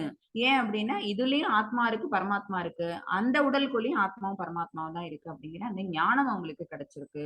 அவங்க எங்க போவாங்க அப்படின்னா இறுதியில் பகவான் அடைவார்கள். ஆனா இது ரொம்ப கஷ்டம். சன்னியேந்திரிய கிரேமியம் கிராமம்னு ஒரு வேர்டு இருக்கு பாருங்க. சன்னியமேந்திரிய கிராமம்னா என்ன அர்த்தம்னா தன்னுடைய புலன்களை முழுசா அடக்கணும். புலன்கள் அடக்கிறதுங்கிறது ரொம்ப கஷ்டம், மனசை கட்டுப்பாட்டு கொண்டு வரதுங்க ரொம்ப கஷ்டம். அப்படிங்கறதுனாலதான் பகவான் 6வது சாப்டர்ல அர்ஜுனன் அவன்கிட்ட சொன்ன உடனே அர்ஜுனன் சொல்லிடுறாங்க மனசை கட்டுப்படுத்துறதுங்கிறது சுலபமான விஷயம் இல்லையே. அப்படிங்கறதுனாலதான் அடுத்தது எந்த யோகம் வர ஆரம்பிச்சாங்க, பக்தி யோகம் சொன்னாங்க நமக்கு. ஓகேவா? சோ அதுவும் பண்ணலாம். அப்படி பண்ணியும் அதையும் நம்மளால என்ன பண்ண முடியும் அப்படின்னா பகவானை நம்மளால ரீச் அவுட் பண்ண முடியும் அப்படின்னு எகைன் இந்த இடத்துல 3 and 4 இந்த ஸ்லோகாஸ்ல சொல்லப்பட்டிருக்குது. மாதாஜி 5. ஹரே கிருஷ்ணா. ஹரே கிருஷ்ணா. क्लेशोऽधिकतरस्तेषाम् अव्यक्ता शक्तसेदसाम् अव्यक्ता हि कदिर्दुःखम् देहवद्भिरवाप्यते. हरे कृष्णा. ஹரே கிருஷ்ணா. எவரது மனம் பரமனின் தோன்றாத அருவத்தன்மையிடம் பற்றுதல் கொண்டுள்ளதோ, சரியா, அவர்களது வளர்ச்சி மிகவும் கடினமாகும். பகவான் சொல்றாங்க இந்த இடத்துல, தோன்றாத அருவத்தன்மையிட பற்றுதல் கொண்டுள்ளவர்கள் இருக்காங்களா, அருவவாதிகள் இருக்காங்கல்ல, யோகிகள், ஞான யோகிகள். அந்த ஞான யோகிகளோட வளர்ச்சிங்கிறது நிச்சயமா வளர்ச்சி உண்டு. ஆனா அது மிகவும் கடினமானது.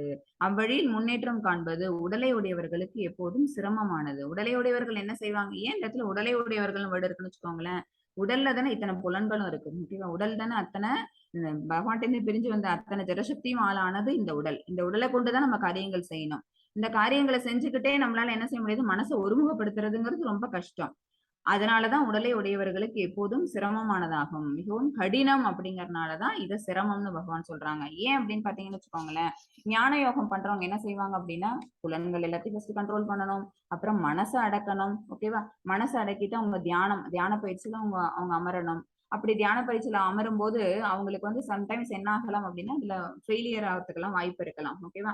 யோக பயிற்சி பண்ணணும் அப்படின்னா அதுக்கு என்ன செய்யணும்? நிறைய உடற்பயிற்சி பண்ணி ஆகணும். உடற்பயிற்சி பண்ணும்போது அவங்களுக்கு என்ன பண்ணணும்? மனத்தை நிலைநிறுத்தணும். அப்புறம் ஆன்மீக தன்னுணர்வு அப்படிங்கிற அந்த ஒரு விஷயம் இருக்கு. உடல் வேறு ஆத்மா வேறு. நம்ம செய்யக்கூடிய காரியங்கள் எல்லாமே வந்து பகவானை நினைச்சு பண்ணணும் அப்படிங்கிற எண்ணத்தோட எல்லா உணர்வுகளையும் அவங்க புரிஞ்சுக்கிட்டு அவங்க என்ன செஞ்சிருவாங்க? சம்டைம்ஸ் அவங்க அதுல வின் பண்றதுக்கு வாய்ப்பு இருக்கு, சம்டைம்ஸ் இல்ல லூஸ் பண்றதுக்கு வாய்ப்பு இருக்கு. They can fail. ஓகேவா? அந்த மாதிரி அவங்க ஃபெயில் ஆனாங்கன்னு வச்சுக்கோங்களேன், அந்த மாதிரியான பாதை என்ன அப்படின்னா ஒரு அன்னெசரியான பாதை. அந்த பாதையை அவங்க வந்து என்ன, இந்த ஞானிகள் தேர்ந்தெடுத்திருக்க வேண்டாம். ஏன்னா அது கடினமான பாதை. அதுல போனாலும் கூட நம்மளால ஃபைனல் வரைக்கும் போக முடியுமா அப்படிங்கிறது என்ன அப்படின்னா ஒரு கஷ்டம். அது ரீச் அவுட் பண்ண முடியாது.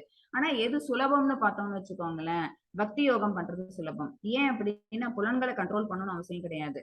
செய்யக்கூடிய செயல்களை வந்து பகவானுக்கான செயல்களை நம்ம மாத்தி விட்டுட்டா போதும். ஓகேவா? அர்ச்சா விக்கிரகத்துக்கு மேல நம்ம வந்து போக்கஸ் பண்ணிக்கிறோம்னு வச்சுக்கோங்களேன், அந்த விக்கிரகத்தை வழிபடுறது, அப்புறம் அவங்களோட பெருமைகள் எல்லாம் பாடுறது, கேட்கறது, அப்புறம் பிரசாதம் சாப்பிடுறது. ஓகேவா? அந்த மாதிரி எல்லாம் இருந்துட்டு இருந்தோம்னு வச்சுக்கோங்களேன், இது சுலபமானது. நம்மளால நிச்சயமா ஃபெயிலியர் அப்படிங்கறது அதுல ஃபேஸ் பண்ண மாட்டோம். ஏன் அப்படின்னா ஆலயத்துல விக்கிரக வழிபாடுங்கிறது என்னன்னு சொல்லுவாங்க அப்படின்னா சகுன வழிபாடுன்னு சொல்லுவாங்க. சகுன வழிபாடுன்னா என்ன அர்த்தம் அப்படின்னா, பகவான் வந்து இங்க எப்படி இருக்கிறாங்கன்னா, கல்லாலானது, மரத்தாலானது, பொன்னாலானது, ஓகேவா, அல்லது ஓவியம் அப்படி வரைஞ்சு வச்சு கூட நம்மளால என்ன செய்ய முடியும்? இந்த மெட்டீரியல் மோடுல கூட நம்மளால பகவானை தியானம் பண்ணிக்க முடியும். பகவான் அப்படிலாம் தோற்றம் அளிக்கிறாங்க. இந்த மெட்டீரியல் வேர்ல்டுல பகவானுடைய தோற்றம்ங்கிறது எப்படி இருக்கு அப்படின்னு பாத்தீங்கன்னா, கல்லால் ஆயிருக்குது, மரத்தால செய்த சிற்பங்கள் இருக்குது, அப்புறம் ஓவியம் வரைஞ்சு கூட பண்றாங்க. ஓகேவா? இது பேர் தான் வந்து சகுன வழிபாடுன்னு சொல்லுவோம். சகுன வழிபாடு பண்றது மூலமா நம்மளால என்ன பண்ண முடியும்? பகவானோட நம்மளோட அந்த கான்டாக்ட வந்து இன்னும் கொஞ்சம் பலப்படுத்திக்க முடியும். அவங்க வந்து இந்த மாதிரி பௌதீக பொருட்களால ஆனவங்களா இருந்தாலும் கூட அவங்க பௌதீகவாதி கிடையாது. அவங்க யாரு அப்படின்னா ஸ்பிரிச்சுவல் தான். He is spiritual. பட் அவங்க நமக்கு தோற்றம் அளிக்கணும் அப்படிங்கிறதுக்காக அந்த ரூபத்துல நம்ம என்ன பண்ணிக்கிறோம்? பகவானை உள்நுழைச்சுக்கிறோம். சரியா? சோ இப்படி ஒரு இந்த மாதிரி இந்த பாத் அப்படிங்கிறது ரொம்ப ஈஸி கம்பேரிட்டிவ்லி. இந்த இவங்க ஞான யோகிகள் எடுத்த இந்த பாத்துங்கிறது என்ன அப்படின்னு பாத்தீங்கன்னா, வளர்ச்சி இருக்கும். ஆனா வளர்ச்சி சில நேரம் தடைபடுறதுக்கு கூட சான்சஸ் உண்டு. சரியா? அதுல இருந்து நம்ம நழுவறதுக்கு கூட வாய்ப்புகள் உண்டு. ரொம்ப சிரமமான, அதையும் மீறி அதை கொண்டு போறவங்க யாரு அப்படின்னு பாத்தீங்கன்னா ரொம்ப ரொம்ப அரிதானவங்க. அதனால பகவானே சொல்றது இது, அது சிரமமான பாதை. அப்ப பக்தி தொண்டை சிறந்தது. அப்ப எது? உருவ வழிபாடு தான் சிறந்ததுன்னு பகவான் இந்த இடத்துல இன்டைரக்டா மென்ஷன் பண்றாங்க. மாதாஜி 6 and 7. ஹரே கிருஷ்ணா. ஏது சர்வாணி கர்மாணி மயி சந்நியஸ்ய மத்பராக அனன்யேனைவ யோகேன மாம் த்யாயந்த உபாசதே தேஷாமகம் சமுர்தர்த்தா மிருத்யு சம்சார சாகராத் பவாமி நச்சிராத் பார்த்த மையாவேஷித சேதசாம். ஹரே கிருஷ்ணா. கிருஷ்ணா. ஆனால் தங்களது எல்லா செயல்களையும் எனக்காக துறந்து பிறழாமல் என் மீது பக்தி செலுத்தி, இந்த குவாலிட்டிஸ் எல்லாத்தையும் பாருங்க, எல்லா செயல்களையும் எனக்காக துறந்து, பகவானுக்காக எல்லா செயல்கள் பாடுகளையும் அவங்க திறந்து விடுறாங்க.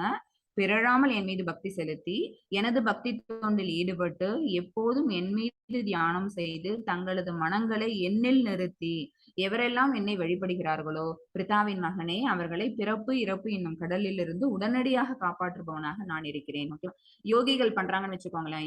யோகி மிஸ்டிக் பவர்ஸ் மூலமா சில யோகங்கள் பண்ணுவாங்க. அவங்க என்ன செய்வாங்க, தன்னுடைய பவர் தானே ஏற்படுத்திக்கிட்ட தவ வலிமையினால தியான பயிற்சி மூலமா தானே எடுத்துக்கிட்ட அட்டைன் பண்ணக்கூடிய அந்த பவர்ஸ்னால என்ன செய்யறாங்க, ஒரு கிரகத்துல இருந்து இன்னொரு கிரகத்துக்கு, ஒரு லோகத்துல இருந்து இன்னொரு லோகத்துக்கு எல்லாம் மாற்றம் பெறாங்க.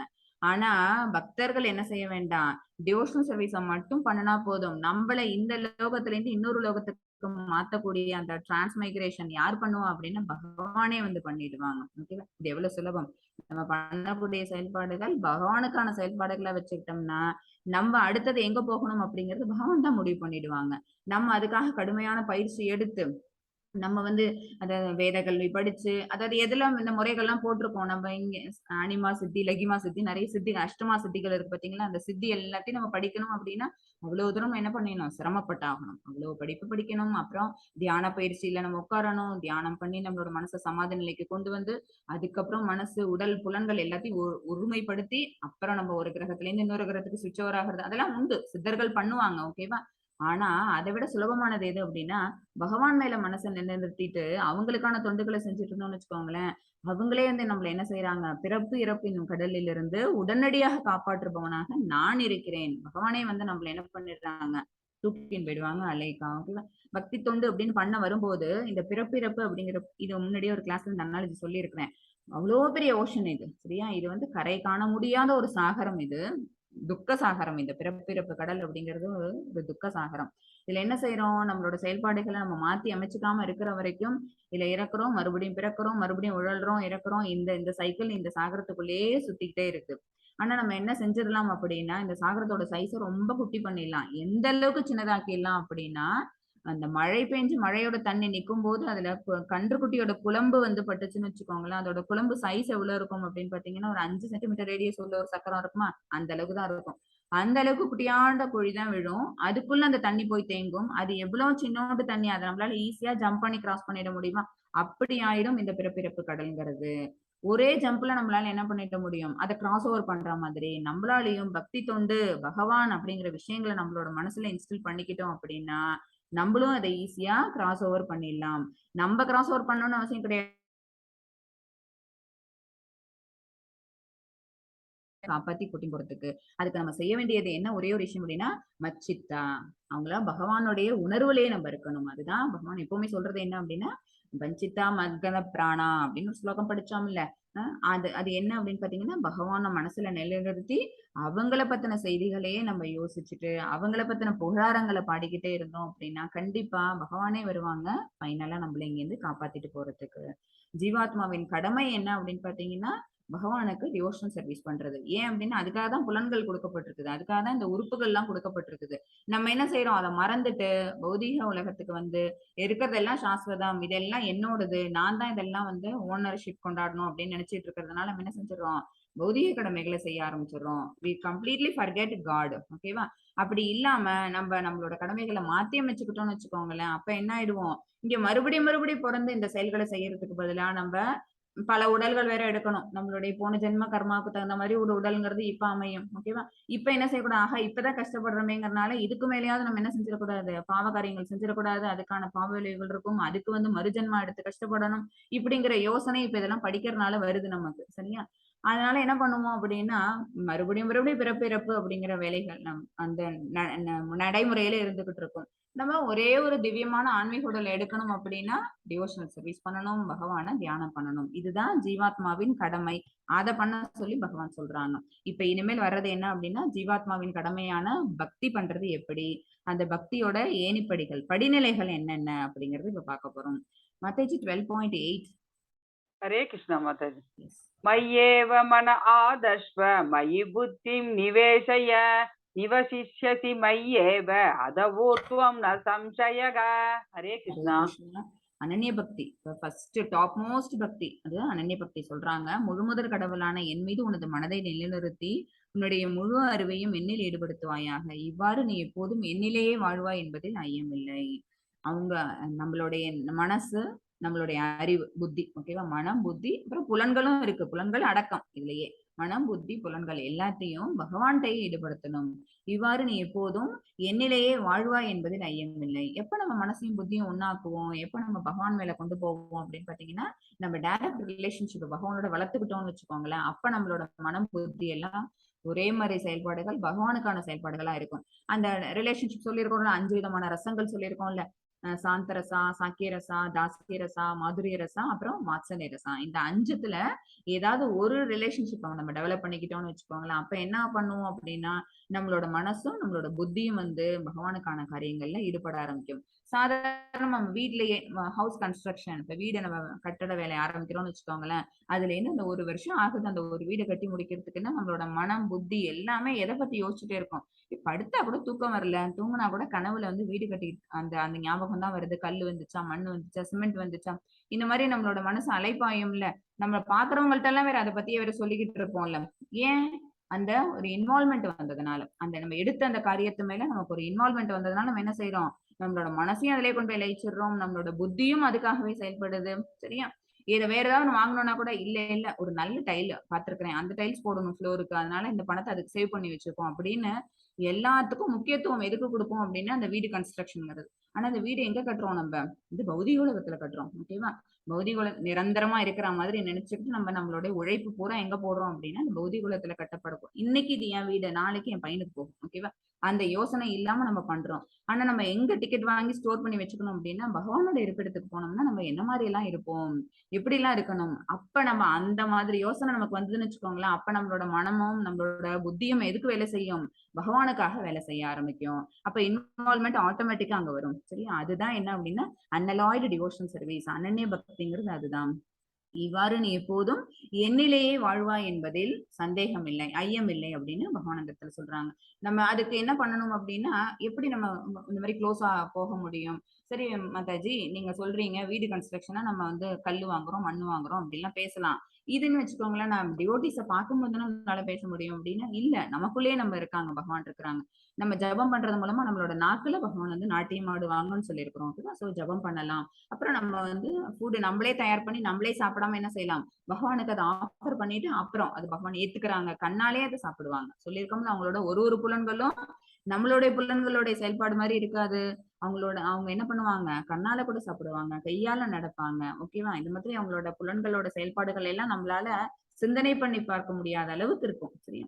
அந்த இதெல்லாமே இப்படி ஒன்னொன்னா செஞ்சோன்னு வச்சுக்கோங்களேன், ஜபம் பண்றது, டிவோட்டிஸோட அசோசியேட் பண்ணிக்கிறது, இந்த மாதிரி பகவானை பத்தின கதைகள் எல்லாம் படிக்கிறது, கேட்கறது, இதெல்லாம் பண்ணோம் அப்படின்னா ஒரு பக்தனானவன் என்ன செய்யறாங்க, பூரண கிருஷ்ண உணர்வுல ஐக்கியமாயிடுறாங்க.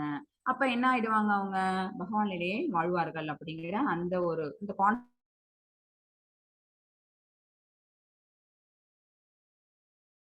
பக்தி. 12.9 மாதாஜி. हरे कृष्ण माताजी. अदसित्तं समादातुं न शक्नोषि मयि स्थिरम् अभ्यास योगेन तदो मामिच्छाप्तुं धनञ्जय. हरे कृष्णा. ஹரே கிருஷ்ணா. செல்வத்தை வெல்பவனான எனது அன்பு அர்ஜுனா, உனது மனதை என் மீது பிறழாத நிலைநிறுத்த முடியாவிடில், ஓகேவா, அந்த பண்ண முடியல, அனன்ய பக்தி பண்ண முடியல அப்படின்னா கம் டு செகண்ட் பொசிஷன், 2வதுக்கு வாங்கன்னு சொல்லிடுறாங்க. பக்தி யோகத்தின் ஒழுக்க நெறிகளை பின்பற்றுவாயாக. இது என்ன அப்படின்னா சாதனா பக்தி. அனன்ய பக்தி பண்ணல அப்படின்னா யூ கேன் டூ சாதனா பக்தி. இது பழக்கத்தில் பக்தி தொண்டு, கொஞ்சம் கொஞ்சமா நம்மளுக்குள்ள வளர்த்துக்கிறது. சரியா? சுத்தமா இல்லாம இருந்தது அப்படின்னா கொஞ்சம் கொஞ்சமா அந்த விஷயங்களை நம்ம வளர்த்துக்கிட்டே வருவோம்ல. அப்ப என்ன ஆகும், நம்மளும் ஒரு நாள் அந்த இடத்துக்கு போயிடுவோம். சரியா? 10th ஸ்டாண்டர்ட் படிக்கணும் அப்படின்னா டைரக்டா 10th போய் நம்ம உட்காருவோம் ஸ்கூல்ல. ஃபர்ஸ்ட் ஸ்டாண்டர்ட்ல தானே கொண்டு போய் போடுவாங்க, அல்லது எல்கேஜில இருந்தாலும் ஸ்டார்ட் பண்ணுவாங்க நம்மளோட ஸ்கூல் எஜுகேஷன்ங்கிறத. அந்த மாதிரிதான் ஒண்ணு நம்ம அந்த கிளாஸ பாஸ் பண்ணி வரும்போது, நம்ம 10th ஸ்டாண்டர்ட் வரும்போது நம்மளால என்ன பண்ண முடியும், ஈக்குவலன் டு 10th ஸ்டாண்டர்ட் ஸ்டூடெண்ட் நம்மளாலையும் நம்மளோட இத நாலேஜை இன்டெலெக்சுவலா காட்ட முடியும். சோ உனது மனதை என் மீது பிறழாத நிலைநிறுத்த முடியாவிடில், அதுக்காக கவலைப்பட வேண்டாம். பக்தி யோகத்தின் ஒழுக்க நெறிகளை பின்பற்றுவாயாக. பக்தி யோகத்துக்குன்னு என்ன இருக்கு அப்படின்னு பாத்தீங்கன்னா ஒழுக்க நெறிகள், அதாவது ரூல்ஸ் அண்ட் ரெகுலேஷன்ஸ் இருக்கு. இப்ப நான் சொன்னதுதான் என்ன, இந்த நாம ஜபம் பண்றது, அப்புறம் பகவானுக்கான செயல்பாடுகள், கோவிலுக்கு போறது, கோவில் கட்டுறது, இந்த மாதிரி விஷயங்களை செய்யறது, கோவில் சுத்தம் சுத்தம் பண்றது, மாலை கட்டி போடுறது, சரியா? அவன் ஒழுக்க நெறிகள்ங்கிறது ரெகுலேஷன்ஸ் என்ன இருக்கு அப்படின்னு பாத்தீங்கன்னு வச்சுக்கோங்களேன். நம்ம வந்து மது, மாது, மாமிசம், சூது இதெல்லாம் விட்டுறணும். சரியா? நம்ம வந்து பகவானை பத்தின விஷயங்கள் நம்ம படிக்க ஆரம்பிக்கிறோம் அப்படின்னா நம்ம இதெல்லாம் விட்டுறணும் அப்படின்னா நோ கேம்பிளிங், சூது இருக்கக்கூடாது. சரியா? அப்புறம் நோ மீட் ஈட்டிங், அப்புறம் நோ ஆல்கஹால், சரியா? இந்த மாதிரி எல்லாம் நோ இல்லிசிட் ரிலேஷன்ஷிப். இதை 4த்துக்கும் நோ சொல்லிட்டோம்னு வச்சுக்கோங்களேன். இதெல்லாம் தான் என்ன அப்படின்னா rules, regulations. We have to follow these kind of regulations. என்னை அடைவதற்கான விருப்பத்தினை இதன் மூலம் விருத்தி செய்வாயாக. ஏன் இந்த 4 ரெகுலேஷன்ஸ் நம்ம கம்ப்ளீட்டா ஃபாலோ பண்ணணும் அப்படி கம்பல்சரியா ஃபாலோ பண்ணணும் அப்படின்னா இது 4 என்ன அப்படின்னு பாத்தீங்கன்னா களி உட்காரக்கூடிய இடங்கள். ஓகேவா? அதனாலதான் நம்ம களி பகவான் அப்படிங்கிறது யாரு அப்படின்னா நம்ம அவங்ககிட்ட இருந்து விலகி இருக்கணும்னு நம்ம சொல்லுவாங்க. சரியா? அது இருந்துன்னு வச்சுக்கோங்க நம்மளுக்கு ஆசை அப்படிங்கிற அந்த ஒரு துன்பம் நம்மளை பீடிச்சிடும். ஓகேவா? அதனால அந்த 4 விஷயங்களுக்குள்ளேயும் நம்ம ஈடுபடக்கூடாது. அதுதான் இந்த ரூல்ஸ் அண்ட் ரெகுலேஷன்ஸ் ஏன் போட்டாங்க, அந்த நியமங்கள் ஏன் போட்டாங்க அப்படின்னா அதெல்லாம் வந்து நம்மள வந்து ஆசை, டிசையர், மோகம் அப்படிங்கிறதுக்குள்ள நம்மள அது கொண்டு போய் திணிச்சிரும். மோகம் வந்துருச்சுன்னு வச்சுக்கோங்களேன், அப்புறம் காமம், குரோதம் இந்த மாதிரியான கெட்ட குணங்கள்லாம் வந்துரும். சோ அது எல்லாத்துக்கும் பேசிக்கா இருக்கக்கூடிய இந்த விஷயங்கள் நம்ம தவிர்த்துடணும். அதுதான் வந்து ஒழுக்க நெறிமுறைகள்னு அர்த்தம். இதை நம்மளுக்கு எப்படி தெரியும் அப்படின்னா ஒரு ஆச்சாரியை போய் கேட்டோம்னு வச்சுக்கோங்க. நம்ம ஒரு குருவா யாராவது எடுத்துட்டு அந்த குரு அவங்கள்ட்ட போய் நம்ம கேட்டோம்னு வச்சுக்கோங்களேன். அவங்க என்ன சொல்லி தருவாங்க, டிவோஷனல் சர்வீஸோட முக்கியம் என்னங்கிற சொல்லி தருவாங்க. அந்த முக்கியத்துவம் தேவை அப்படின்னு அதை பெற்றுட்டோம் அப்படின்னா முதல்ல அன்பு தேவை. சரியா? பகவான் மேல நம்ம அன்பு வைக்க ஆரம்பிக்கணும். அந்த அன்பு அவசியம். அப்பதான் நம்ம என்ன பண்ணுவோம், பக்தி தொண்டு பண்ண ஆரம்பிப்போம். ஏர்லி மார்னிங் நீங்க வந்து ஏந்திரிக்கணும், ஏந்திரிச்சு டெம்பிள் விசிட் பண்ணணும், வந்து கோயிலுக்கு போய் கோவில்ல வந்து நம்ம பகவானுடைய ஆரத்தி எல்லாம் காமிப்பாங்கல்ல அதெல்லாம் பார்க்கணும். அப்புறம் வந்து பகவானுக்கு மாலை கட்டி போடுறது, அப்புறம் சாண்டிங் பண்றது, அப்புறம் வந்து இது பகவத்கீதை, பாகவதம் இதெல்லாம் படிக்கிறது, கேட்கறது, இந்த மாதிரி விஷயங்கள்லாம் பண்றது. இதெல்லாம் தான் என்ன அப்படின்னா பழக்கத்தில் பக்தி தொண்டு பண்றதுன்னு அர்த்தம். இதெல்லாம் பண்ணிட்டே இருந்தோம்னு வச்சுக்கோங்களேன், கொஞ்ச நாள்ல நம்மளும் என்ன ஆயிடுவோம் அப்படின்னா ஒரு பியூர் டிவோட்டியா நம்ம மாத்திக்க முடியும். இப்ப நம்மள்ட்ட இருந்து எதெல்லாம் விலகி இருக்கும் அப்படின்னா பௌதிக செயல்பாடுகள் எல்லாமே நம்மள்ட்ட இருந்து குறைஞ்சிருக்கும். அட்டாச்மெண்ட்டை குறைச்சிட்டே வந்திருப்போம். அதுக்காக செயல்பாடை நிறுத்திடும். நம்ம அதே மாதிரி ஆஸ் யூசுவல் ஆஃபீஸ் போறது போவோம், வீட்டுல மத்தவங்களுக்கு தேவையானதெல்லாம் செய்யறதெல்லாம் செய்வோம். ஆனா என்ன பண்ண மாட்டோம் அப்படின்னா ரொம்ப பற்றுதல் இருக்கு வச்சுட்டு செய்ய மாட்டோம். அதனால என்ன வரும் அப்படின்னா கவலைங்கிறது தான் வரும். சரியா? 12.10 மெத்தட்ஸ். हरे कृष्णा माताजी। अभ्यासेप्य समर्दोषि मत्कर्म परमो भव मदर्थमपि कर्माणि कुर्वन् सिद्धिमवाप्स्यसि। हरे कृष्णा। ஹரே கிருஷ்ணா. சரி, இப்ப இந்த விதிகளும் உன்னால ஃபாலோ பண்ண முடியல. இப்ப 3வது ஸ்டெப்புக்கு வந்துறாங்க பகவான். விதிகளையும் உன்னால ஃபாலோ பண்ண முடியல அப்படின்னா you please do duty for மீன்ட்டாங்க. எனக்கான செயல்பாடுகளை செய். நிஷ்காம கர்மயோகம்ங்கிறது அதுதான். 3வது என்ன அப்படின்னா நிஷ்காம கர்மயோகம். பக்தி யோகத்தின் விதிகளை உன்னால் பயிற்சி செய்ய முடியாவிடில், சரியா? அவங்க கொடுத்த ரூல்ஸ் அண்ட் ரெகுலேஷன்ஸ் இது எல்லாத்தையும் அந்த விதிகள் எல்லாத்தையும் உன்னால பின்பற்ற முடியலன்னா எனக்காக மட்டும் செயலாற்ற முயல்வாயாக. Do duty for me. ஏனெனில் எனக்காக செயல்படுவதன் மூலம் நீ பக்குவ நிலைக்கு வந்துடுவாய். கிருஷ்ண பக்தி பிரச்சாரம் செய்யறவங்க எல்லாம் இருக்காங்கல்ல அவங்க எல்லாம் என்ன அப்படின்னு பாத்தீங்கன்னா பகவானுக்காக வேலை பாக்குறவங்க தான். கோயில் கட்டுறவங்க, கோயில் நிர்மாணம் பண்றாங்கல்ல அவங்க எல்லாம் யாரு அப்படின்னு பாத்தீங்கன்னா பகவானுக்கான சேவை செய்யறவங்க தான். ஓகேவா? சோ நம்மளால தனிப்பட்ட முறையில பகவானுக்கான சேவை செய்ய முடியலன்னு வச்சுக்கோங்களேன், யாரும் செய்யறாங்க அப்படின்னா அவங்களுக்கு நம்ம என்ன பண்ணலாம், நம்மளுடைய உடலாலையும் பொருளாலையும் நம்ம என்ன பண்ணலாம், நம்ம நம்ம ஹெல்ப் பண்ணலாம். ஓகேவா? எதுவுமே எந்த ஒரு இப்போ ஒரு இண்டஸ்ட்ரி ஒன்று ரன் ஆகுதுன்னு வச்சுக்கோங்களேன், அதுக்கு என்ன தேவை, ஒரு நிலம், இடம் தேவை. அப்புறம் அதை கன்ஸ்ட்ரக்ட் பண்ணணும், அதுல ஏதாவது ஃபேக்டரி கட்டணும் அப்படின்னா அதுக்கு பணம் தேவை. அப்புறம் அதை நிர்வாகம் பண்றவங்களுக்கு எல்லாத்துக்கும் சம்பளம் தேவை. அப்புறம் லேபர் அங்க வேலை பாக்குறாங்கல்ல அவங்களுக்கு எல்லாம் நம்ம கொடுக்கக்கூடிய ஊதியம்ங்கிறது தேவை. சோ எல்லா இடத்துலயும் என்ன இருக்கு அப்படின்னா பொருள் தேவை அப்படிங்கிறது இருக்குது. ஒரு பிசினஸ் பண்றோம், ஒரு பிசினஸ் ரன் பண்ணணும் அப்படின்னா இந்த பௌதிக உலகத்துல இது எல்லாமே தேவையா இருக்குது. ஓகேவா? All R needed. இதெல்லாம் இருக்கிற மாதிரி ஒரு கோவில் கட்டணும் அப்படின்னா கோவிலுக்கு நம்ம கன்ஸ்ட்ரக்ஷனுக்காக நம்ம தேவைப்படுற பணத்தையோ அல்லது அங்க அங்க வேலை பார்க்கறவங்களுக்கு தேவையான ஊதியமாவோ நம்ம என்ன பண்ணலாம், நம்மளோட சர்வீஸை நம்ம ரெண்டர் பண்ணலாம். ஓகேவா? அல்லது புக் ஏதாவது எழுதுறாங்க அப்படின்னா அவங்களுக்கு புக் பப்ளிஷ் பண்றதுக்கு அவங்களுக்கு நம்ம வந்து பணம் கொடுத்து ஹெல்ப் பண்ணலாம். பிரபுபாதா அவங்க எழுதின புக்ஸை வந்து பப்ளிஷ் பண்ண முடியாம ரொம்ப நாள் வச்சிருந்து வேற யாரோ ஒருத்தவங்க வந்து ஹெல்ப் பண்ணது மூலமா தான் அந்த புக்ஸ் எல்லாம் பப்ளிஷ் ஆனிச்சு அப்படின்னு அவங்களோட லைஃப் ஹிஸ்டரி படிச்சோம்னா நமக்கு அது தெரிய வரும். ஓகேவா? சோ பகவான் என்ன சொல்றாங்க, என்னை மேல மனசுல நிறுத்தி நீ எனக்காக வேலை செய், அப்படி நீ என்னோட வந்தடைவாய். அப்படி இல்லைன்னா விதிகள்ல சிலது விதிக்கப்பட்டிருக்குது, அந்த விதிகள் படி நீ இரு அப்படின்னு சொன்னாங்க. அதுவும் உன்னால பயிற்சி செய்ய முடியலன்னா எனக்காக மட்டும் செயலாற்ற முயல்வாய் அப்படின்னு 3வது நிஷ்காம கர்மயோகத்தை சொல்றாங்க. அடுத்தது மாதாஜி 11. हरे कृष्णा माताजी। ஜெய் கிருஷ்ணா. अदैदप्यस सक्तोषि कर्तुं मद्योगमाश्रितः சர்வ கர்ம பல தியாகம் ததகுரு யதாத்மவான். ஹரே ஹரே கிருஷ்ணா. கிருஷ்ணா. இது நிஷ்காம கர்ம யோகமும் பண்ண முடியல அப்படின்னா அடுத்த ஸ்டேஜ் வராங்க. என்னை பற்றி இத்தகு உணர்விலும் உன்னால் செயலாற்ற முடியாவிடில் உனது செயலின் எல்லா விளைவுகளையும் தியாகம் செய்து ஆத்மாவில் நிலை பெற முயற்சி செய். இது என்ன அப்படின்னா சகாம கர்ம யோகம். நீ உன்னால இந்த ஹெல்ப் பண்றது அப்படிங்கிறது முடியலன்னு வச்சுக்கோங்க. உன்னுடைய செயல்கள் எல்லாத்தோடைய விளைவுகளை தியாகம் செஞ்சிரு. ஆத்மாவில் நிலை பெற்று இரு. ஓகேவா? நம்ம என்ன மாதிரி செயல்கள் செய்யறோம்? நல்ல செயல்கள், தீய செயல்கள் ரெண்டுமே செய்யறோம். அதோட அதோட விளைவுகள் இருக்கு பாத்தீங்களா? அதை நான் நினைச்சுக்கிட்டு செய்யாம அதோட விளைவுகளுக்கு அப்பாற்பட்டு நீ இருக்க ஆரம்பி. அதை நீ தியாகம் பண்ணு. ஓகே, தியாகம் மீன்ஸ் இந்த இடத்துல என்ன அப்படின்னா தானம். சரியா? அதை நீ பண்ணு. இப்ப உனக்கு ஒரு குழந்தை பிறகுதான் நம்ம என்ன செய்வோம் அப்படின்னு பாத்தீங்கன்னா, இந்த இடத்துல இது யாரு அப்படின்னா கிருஷ்ண பகவான் பிறந்த போது கோகுலத்துல வசுதேவர் அவங்க தன்னிட்ட இருக்கிற அத்தனை கோபா கோபிஸ் எல்லாருக்குமே அவங்க என்ன பண்ணா அவ்வளவு தானங்கள் கொடுத்தாங்களாம். தன்னிட்ட இருக்க பொன்னையும் பொருளையும் பசுமாடுகளையும் அவ்வளவு பேருக்கு லட்சக்கணக்குல எல்லாருக்கும் அவங்க தானங்கள்ங்கிறது கொடுத்தாங்க. ஓகேவா? இந்த மாதிரியான செயல்பாடுகள்ல நீ முயற்சி பண்ணு அப்படின்னு பகவான் அடுத்த ஸ்டேஜ் சொல்லி தராங்க. சகாம கர்மங்கிறது அதுதான். மதஜி 12. ஹரே கிருஷ்ணா மாதாஜி. Yes. श्रेयो हि ज्ञानमभ्यासात् ज्ञानाद् विशिष्यते ध्यानात् कर्म फल त्याग त्यागात् சாந்திரனந்தரம். ஹரே கிருஷ்ணா.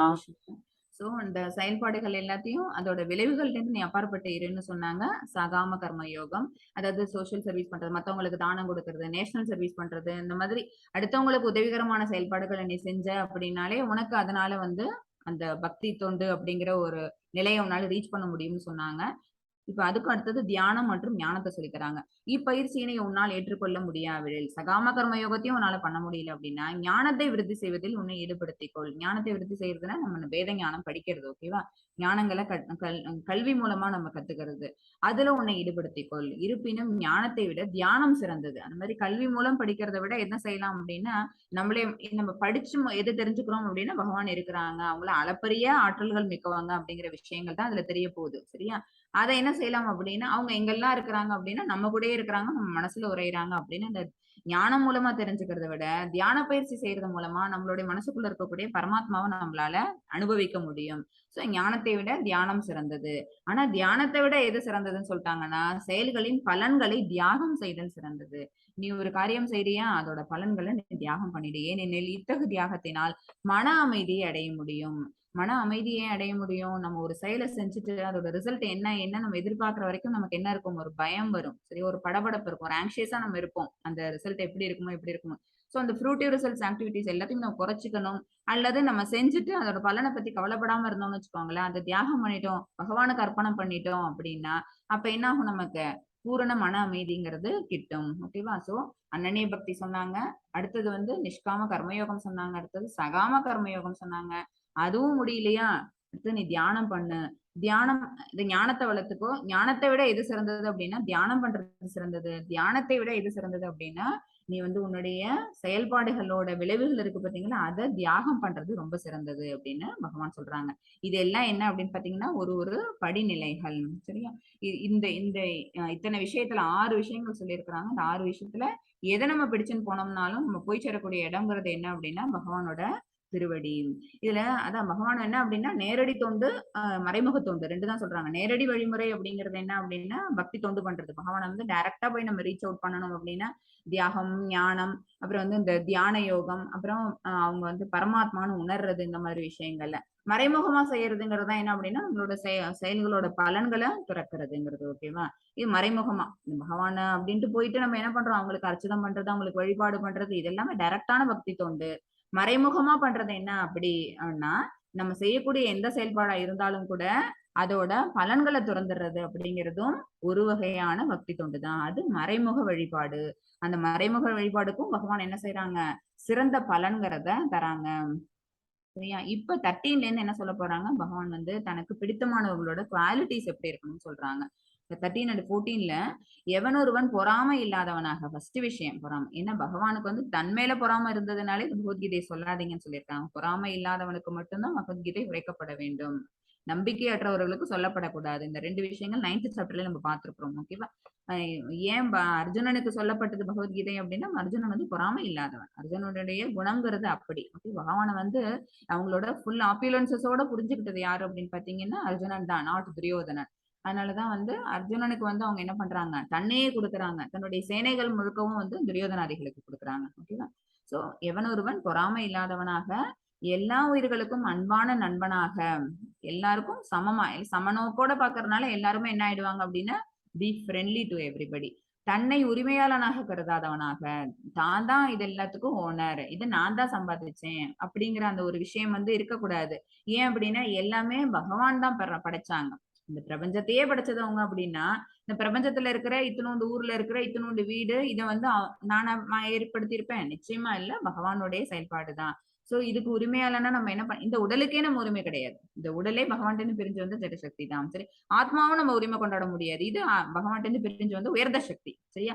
சோ நம்ம வந்து எதுக்குமே நம்மளால என்ன பண்ண முடியாது, ப்ரொப்ரைட்டர்ஷிப் கொண்டாட முடியாது. எல்லாத்துக்குமே சோல் ப்ரொப்ரைட்டர் யாரு அப்படின்னு பாத்தீங்கன்னா பகவான் தான்.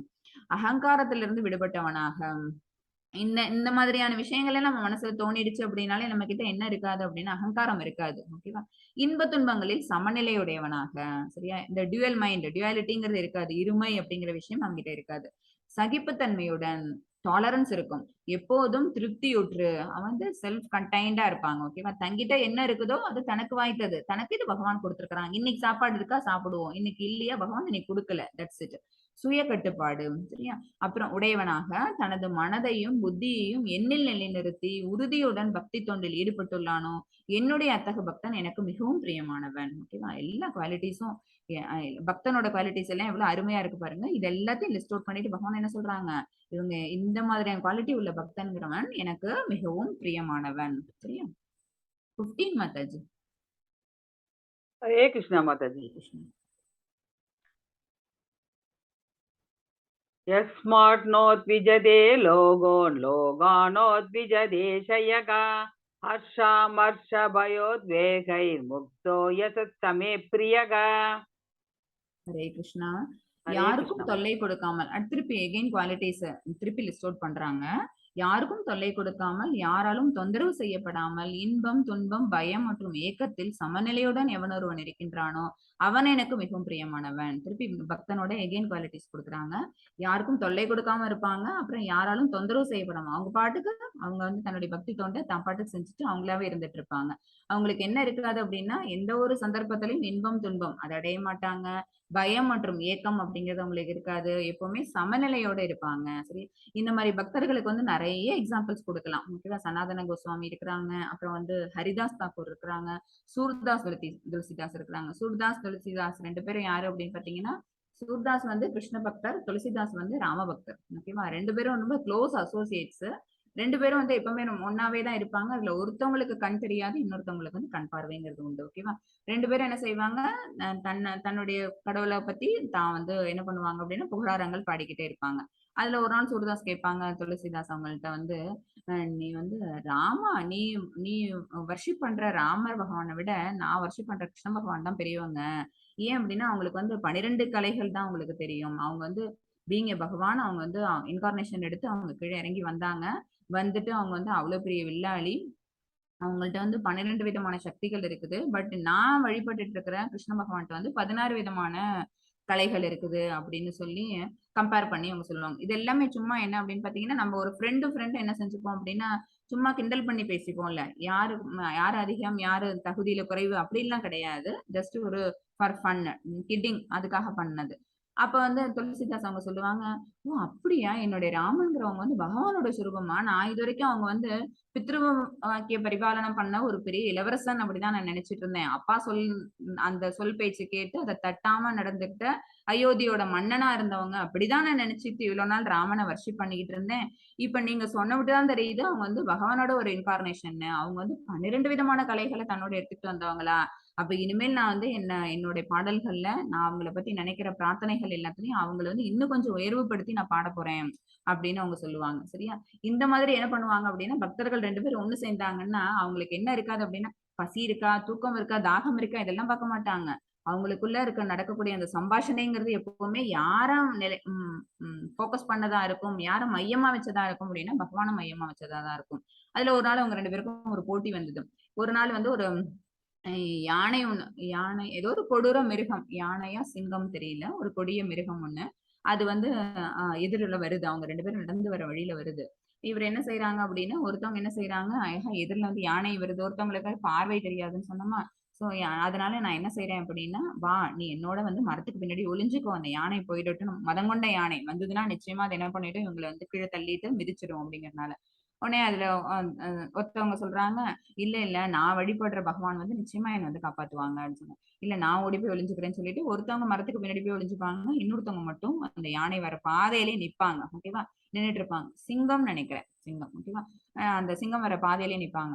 இவங்க என்ன பண்ணுவாங்க, நின்னுட்டு கிருஷ்ணநாமாவ சொல்லிட்டே இருப்பாங்க. தொடர்ந்து விடாம சொல்ல, சொல்ல, சொல்ல என்ன ஆகும், அங்கேருந்து வந்து அந்த கொடிய விலங்கானது அவங்கள ஒண்ணும் பண்ணாம அவங்கள சுத்தி 3 தடவ வலம் வந்துட்டு அது போயிடும். ஓகேவா? அவங்க போன விட்டு ஊரு மக்கள் எல்லாம் கூடி வந்துருவாங்க. மரத்துக்கு பின்னாடி இருந்து அவங்களும் வருவாங்க. வந்துட்டு அந்த இன்னொரு பக்தர் அவங்களும் கேட்பாங்க. "பாத்தியா நான் சொன்னேன்ல, நீ ஏன் கேட்காம என்னோடயே வந்து மரத்துல நீ பின்னாடி ஒளிஞ்சுக்கலாம்ல. நீ ஏன் இங்க நின்ன?" அப்படின்னோனே, "நான் தான் உன்கிட்ட சொன்னேனே, நான் வழிபடுற தெய்வம்ங்கிறது என்ன வந்து நிச்சயமா காப்பாத்துவாங்கன்னு. இங்க பாருங்க, இவ்வளவு ஒரு கொடிய விலங்கு, இவ்வளவு கோவத்தோட வந்தது. அது என்ன ஒண்ணும் செய்யாம திரும்பி போயிடுச்சு. நீ என்ன சிறந்த பக்தனாச்சே, உன்ன வந்து உன்னுடைய தெய்வம் காப்பாத்தியிருக்கலாம்ல. நீ கூப்பிட்டு இருந்தீன்னா, நீ ஏன் பயந்துட்டு போய் பின்னாடி ஒளிஞ்சுக்கிட்ட? உன்னுடைய பக்திங்கிறது அந்த கம்மியானதா? இல்ல உன்னோட கடவுளுக்கு சக்திங்கிறது இல்லையா?" அப்படின்னு கேட்டோம்னா, "இல்ல, இல்ல. அவங்க வந்து பண்ண வேண்டிய செயல்பாடுகள் நெறைய இருக்குது. எவ்வளவோ பிரபஞ்சங்கள அவங்க படைச்சிருக்கிறாங்க. அதுல எவ்வளவோ உயிர்வாழிகளுக்கு எவ்வளவோ சஃபரிங்ஸ் எல்லாம் இருக்குதாம். அதெல்லாம் கூப்பிடுறதுக்கு பக்தர்கள் எங்கெங்கேயோ இருந்துட்டு இருப்பாங்க. அவங்கெல்லாம் கூப்பிட்டு அவ்வளவு முக்கியமான வேலைகள்லாம் உங்களுக்கு இருக்கும்போது, நான் ஒரு சின்ன இந்த மிருகத்துக்கு எதிர மாரி நான் வந்து வேணும்னே மாட்டேன்ட்டு என்ன காப்பாத்துறதுக்கு நீ வான்னு அவங்கள கூப்பிட்டு நான் பண்ணணும் அவசியம் கிடையாது. அவங்கள டிஸ்டர்ப் பண்ண வேண்டாமேன்னு தான். தொல்லை குடுக்க கூடாதுன்னு தான் நான் என்ன பண்ணேன், போய் மரத்துக்கு பின்னாடி ஒளிஞ்சுக்கிட்டேன். மத்தபடி எனக்கும் பக்திங்கிறது உண்டு. எனக்காகவும் பகவான்ங்கிறத வேணா இறங்கி வருவாங்க. ஓகேவா? ஏன்னா பகவான் யாரு அப்டின்னா தாசனுக்கு தாசன். ஓகேவா? நம்ம அவங்களுக்கு சர்வீஸ் பண்றோம் அப்டின்னா, நமக்கு சர்வீஸ் பண்றதுக்கு அவங்க ரெடியா இருப்பாங்க. சோ யாருக்கும் தொல்லை கொடுக்காமல் அப்படிங்கிற வேர்டுக்காக சொல்ல வந்த கதை இது. பகவானுக்கே தொல்லை கொடுக்க கூடாதுன்னு நினைச்ச பக்தர்கள்லாம் இருக்கிறாங்க. சரியா? அதே மாதிரி இவங்க இந்த சனாதன கோஸ்வாமி. சனாதன கோஸ்வாமி, சூத கோஸ்வாமி இவங்கெல்லாம் சாரி ரூப கோஸ்வாமி இவங்கெல்லாம் யாரு அப்படின்னா, பிருந்தாவனத்துல இருக்கக்கூடிய 6 கோஸ்வாமிகள். மிக முக்கியமான கோஸ்வாமிகள் இவங்கெல்லாம். அதுல அவங்க 2 பேரையும் கூப்பிட்டு சைத்தன்ய மகாபிரபு என்ன செஞ்சாங்க, பிருந்தாவனத்துக்கு நீங்க போங்க. ஏன்னா அவங்க 2 பேரும் என்ன அப்படின்னு பார்த்தீங்கன்னா, அ கம்ப்ளீட்டா டிவோஷனல் சர்வீஸ் பண்ணிட்டு இருந்தவங்க. பகவான் மேல வந்து பிரேம பக்திய வச்சிருக்கவங்க. எப்பவுமே பரவச நிலையிலே இருப்பாங்க. சோ நீங்க வந்து போயிட்டு பிருந்தாவனத்துல பகவானுக்காக கோவில் கட்டுங்க. அங்க போயிட்டு அவங்க வந்து கிருஷ்ண பரமாத்மா வந்து எங்கெல்லாம் என்னென்னலாம் பாஸ்ட் டைம்ஸ் எல்லாம் லீலைகள்லாம் எங்க பண்ணாங்களோ அது எல்லா இடத்தையும் நீங்க எக்ஸ்ப்ளோர் பண்ணுங்க. அப்புறம் வேத ஸ்கிரிப்சர்ஸ் ஏதாவது இருந்ததுன்னா அது எல்லாத்தையும் எடுத்து தொகுத்து எழுதி வைங்க. அப்புறம் அவங்கள பத்தின பாடல்கள் எல்லாம் பாடுங்க. கோவில் கட்டி அர்ச்சனை, அப்புறம் அந்த மாதிரி விஷயங்கள், அன்னதானம் பண்றது இது எல்லாத்தையும் ஆரம்பிச்சு வைங்க அப்படின்னு சொல்லி அனுப்பி வைப்பாங்க சைத்தன்ய மகாபிரபு அவங்க. அதனால இவங்க பிரதர்ஸ் 2 பேரும் என்ன செய்றாங்க, பிருந்தாவனத்துக்கு போவாங்க. போயிட்டு அவங்களுக்கு வந்து அப்ப பணம் எதுவும் பொருள் எதுவும் கிடையாது. அங்க போயிட்டு அங்க இருக்கக்கூடிய ஒரு சின்ன கோயில் அதுல தங்கிக்கிறாங்க. டெய்லி 1½ மணி நேரம் கூட அவங்களோட தூக்கம்ங்கிறது இருக்காது. சதா சர்வ காலமும் அங்க நெறைய குண்டுன்னா என்ன அர்த்தம்னா குளங்கள், சின்ன சின்ன குளங்கள் இருக்கும். கோவிந்தா குண்ட், ராதா குண்ட் அப்படிலாம் இருக்கும். அங்கெல்லாம் போயிட்டு குளிச்சுட்டு, அங்கேயே தண்ணி குடிச்சிட்டு, அங்கே இருக்கக்கூடிய மரத்தடியிலே இளைப்பாறிக்கிட்டு, அங்கே என்ன பண்ணுவாங்க, பகவான் பத்தின குளோரிஃபிகேஷன்ஸ் பாடல்கள்லாம் எழுதுறது, அந்த மாதிரியே டைம் பாஸ் பண்ணிட்டு இருப்பாங்க. சாப்பாடு கிடைச்சா சாப்பிடுவாங்க. அப்படி இல்லன்னா, கொஞ்சோண்டு கோதுமை மாவு இருக்கும். அத தண்ணீல போட்டு பெசஞ்சு, அத நெருப்புக்குள்ள போட்டு, அத சுட்ட விட்டு அத என்ன செய்வாங்க, அந்த கோதுமை உருண்டை எடுத்து வச்சுட்டு சாப்பிடுவாங்க. இன்னும் கூட அந்த பிரசாதங்கள் அங்க விநியோகிக்கப்பட்டுட்டு இருக்கு. ஓகே. அதுக்கப்புறம் அவங்களுக்கு தாசனாகி, அங்க இருக்கக்கூடியவங்க எல்லாரும் ஒண்ணா கூடி, அதுக்கப்புறம் தான் பகவானுக்கு அங்க ஒரு கோயில்ங்கிறது எழும்பணுச்சு. அப்புறம் சைத்தன்ய மகாபிரபு சொன்ன மாதிரி அங்க பூஜைக்கான ஏற்பாடுகள் எல்லாத்தையும் பண்ணிட்டு, ரொம்ப சிறப்பா பண்ணுவாங்க.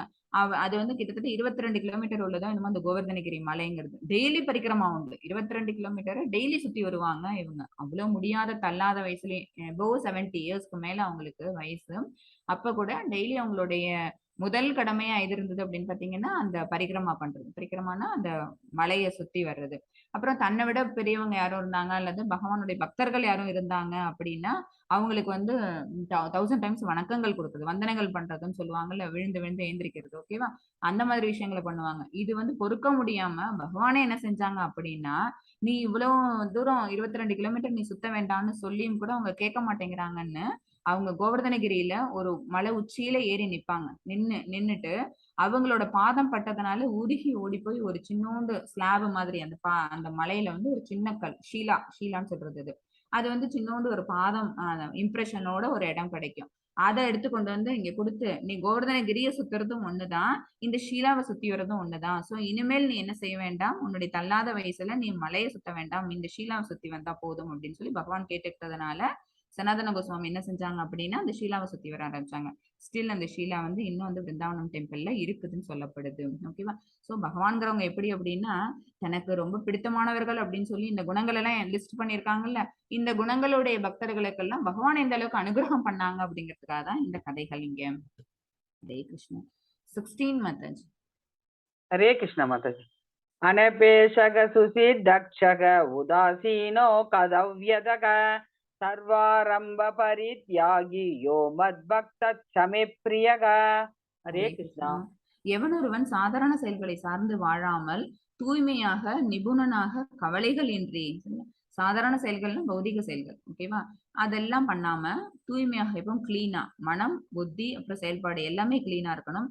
நிபுணனாக கவலைகள் இன்றி எல்லாவித வழிகளிலிருந்தும் விடுபட்டவனாக ஏதேனும் புலனுக்காக முயற்சி செய்யாதவனாக உள்ளானோ எனது அத்தகு பக்தன் எனக்கு மிகவும் பிரியமானவன். பகவானுக்கு அடுத்த பிரியமான பக்தன் சொல்றாங்க.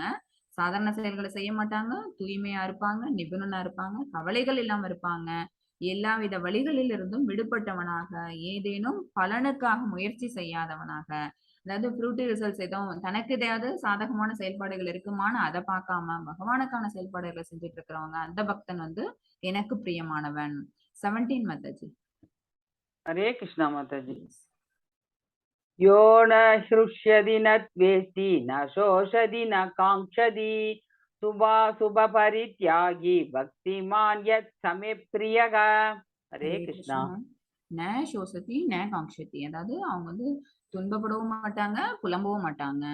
எவனொருவன் ஒருபோதும் மகிழ்வதில்லையோ துன்பப்படுவதில்லையோ புலம்புவதில்லையோ ஆசைப்படுவதில்லையோ இந்த மாதிரி விஷயங்கள் இது எல்லாமே என்ன அப்படின்னா நம்மள கட்டுண்ட ஆத்மாக்களை ஆக்கிடும். மகிழ்ச்சி துன்பம் புலம்புறது ஆசைப்படுறது இது எல்லாமே நம்மள என்ன பண்ணிடும், இந்த பௌதிக உலகத்திலேயே மேல மேல என்டாங்கிள் பண்ணிடும். எவனொருவன் மங்களமானவை அமங்கலமானவை ஆகிய இரண்டையும் துறக்கின்றானோ அவனுக்கு வந்து பயஸ் எது இம்பயஸ் எது அப்படிங்கிற விஷயங்கள்லாம் தேவையில்லை.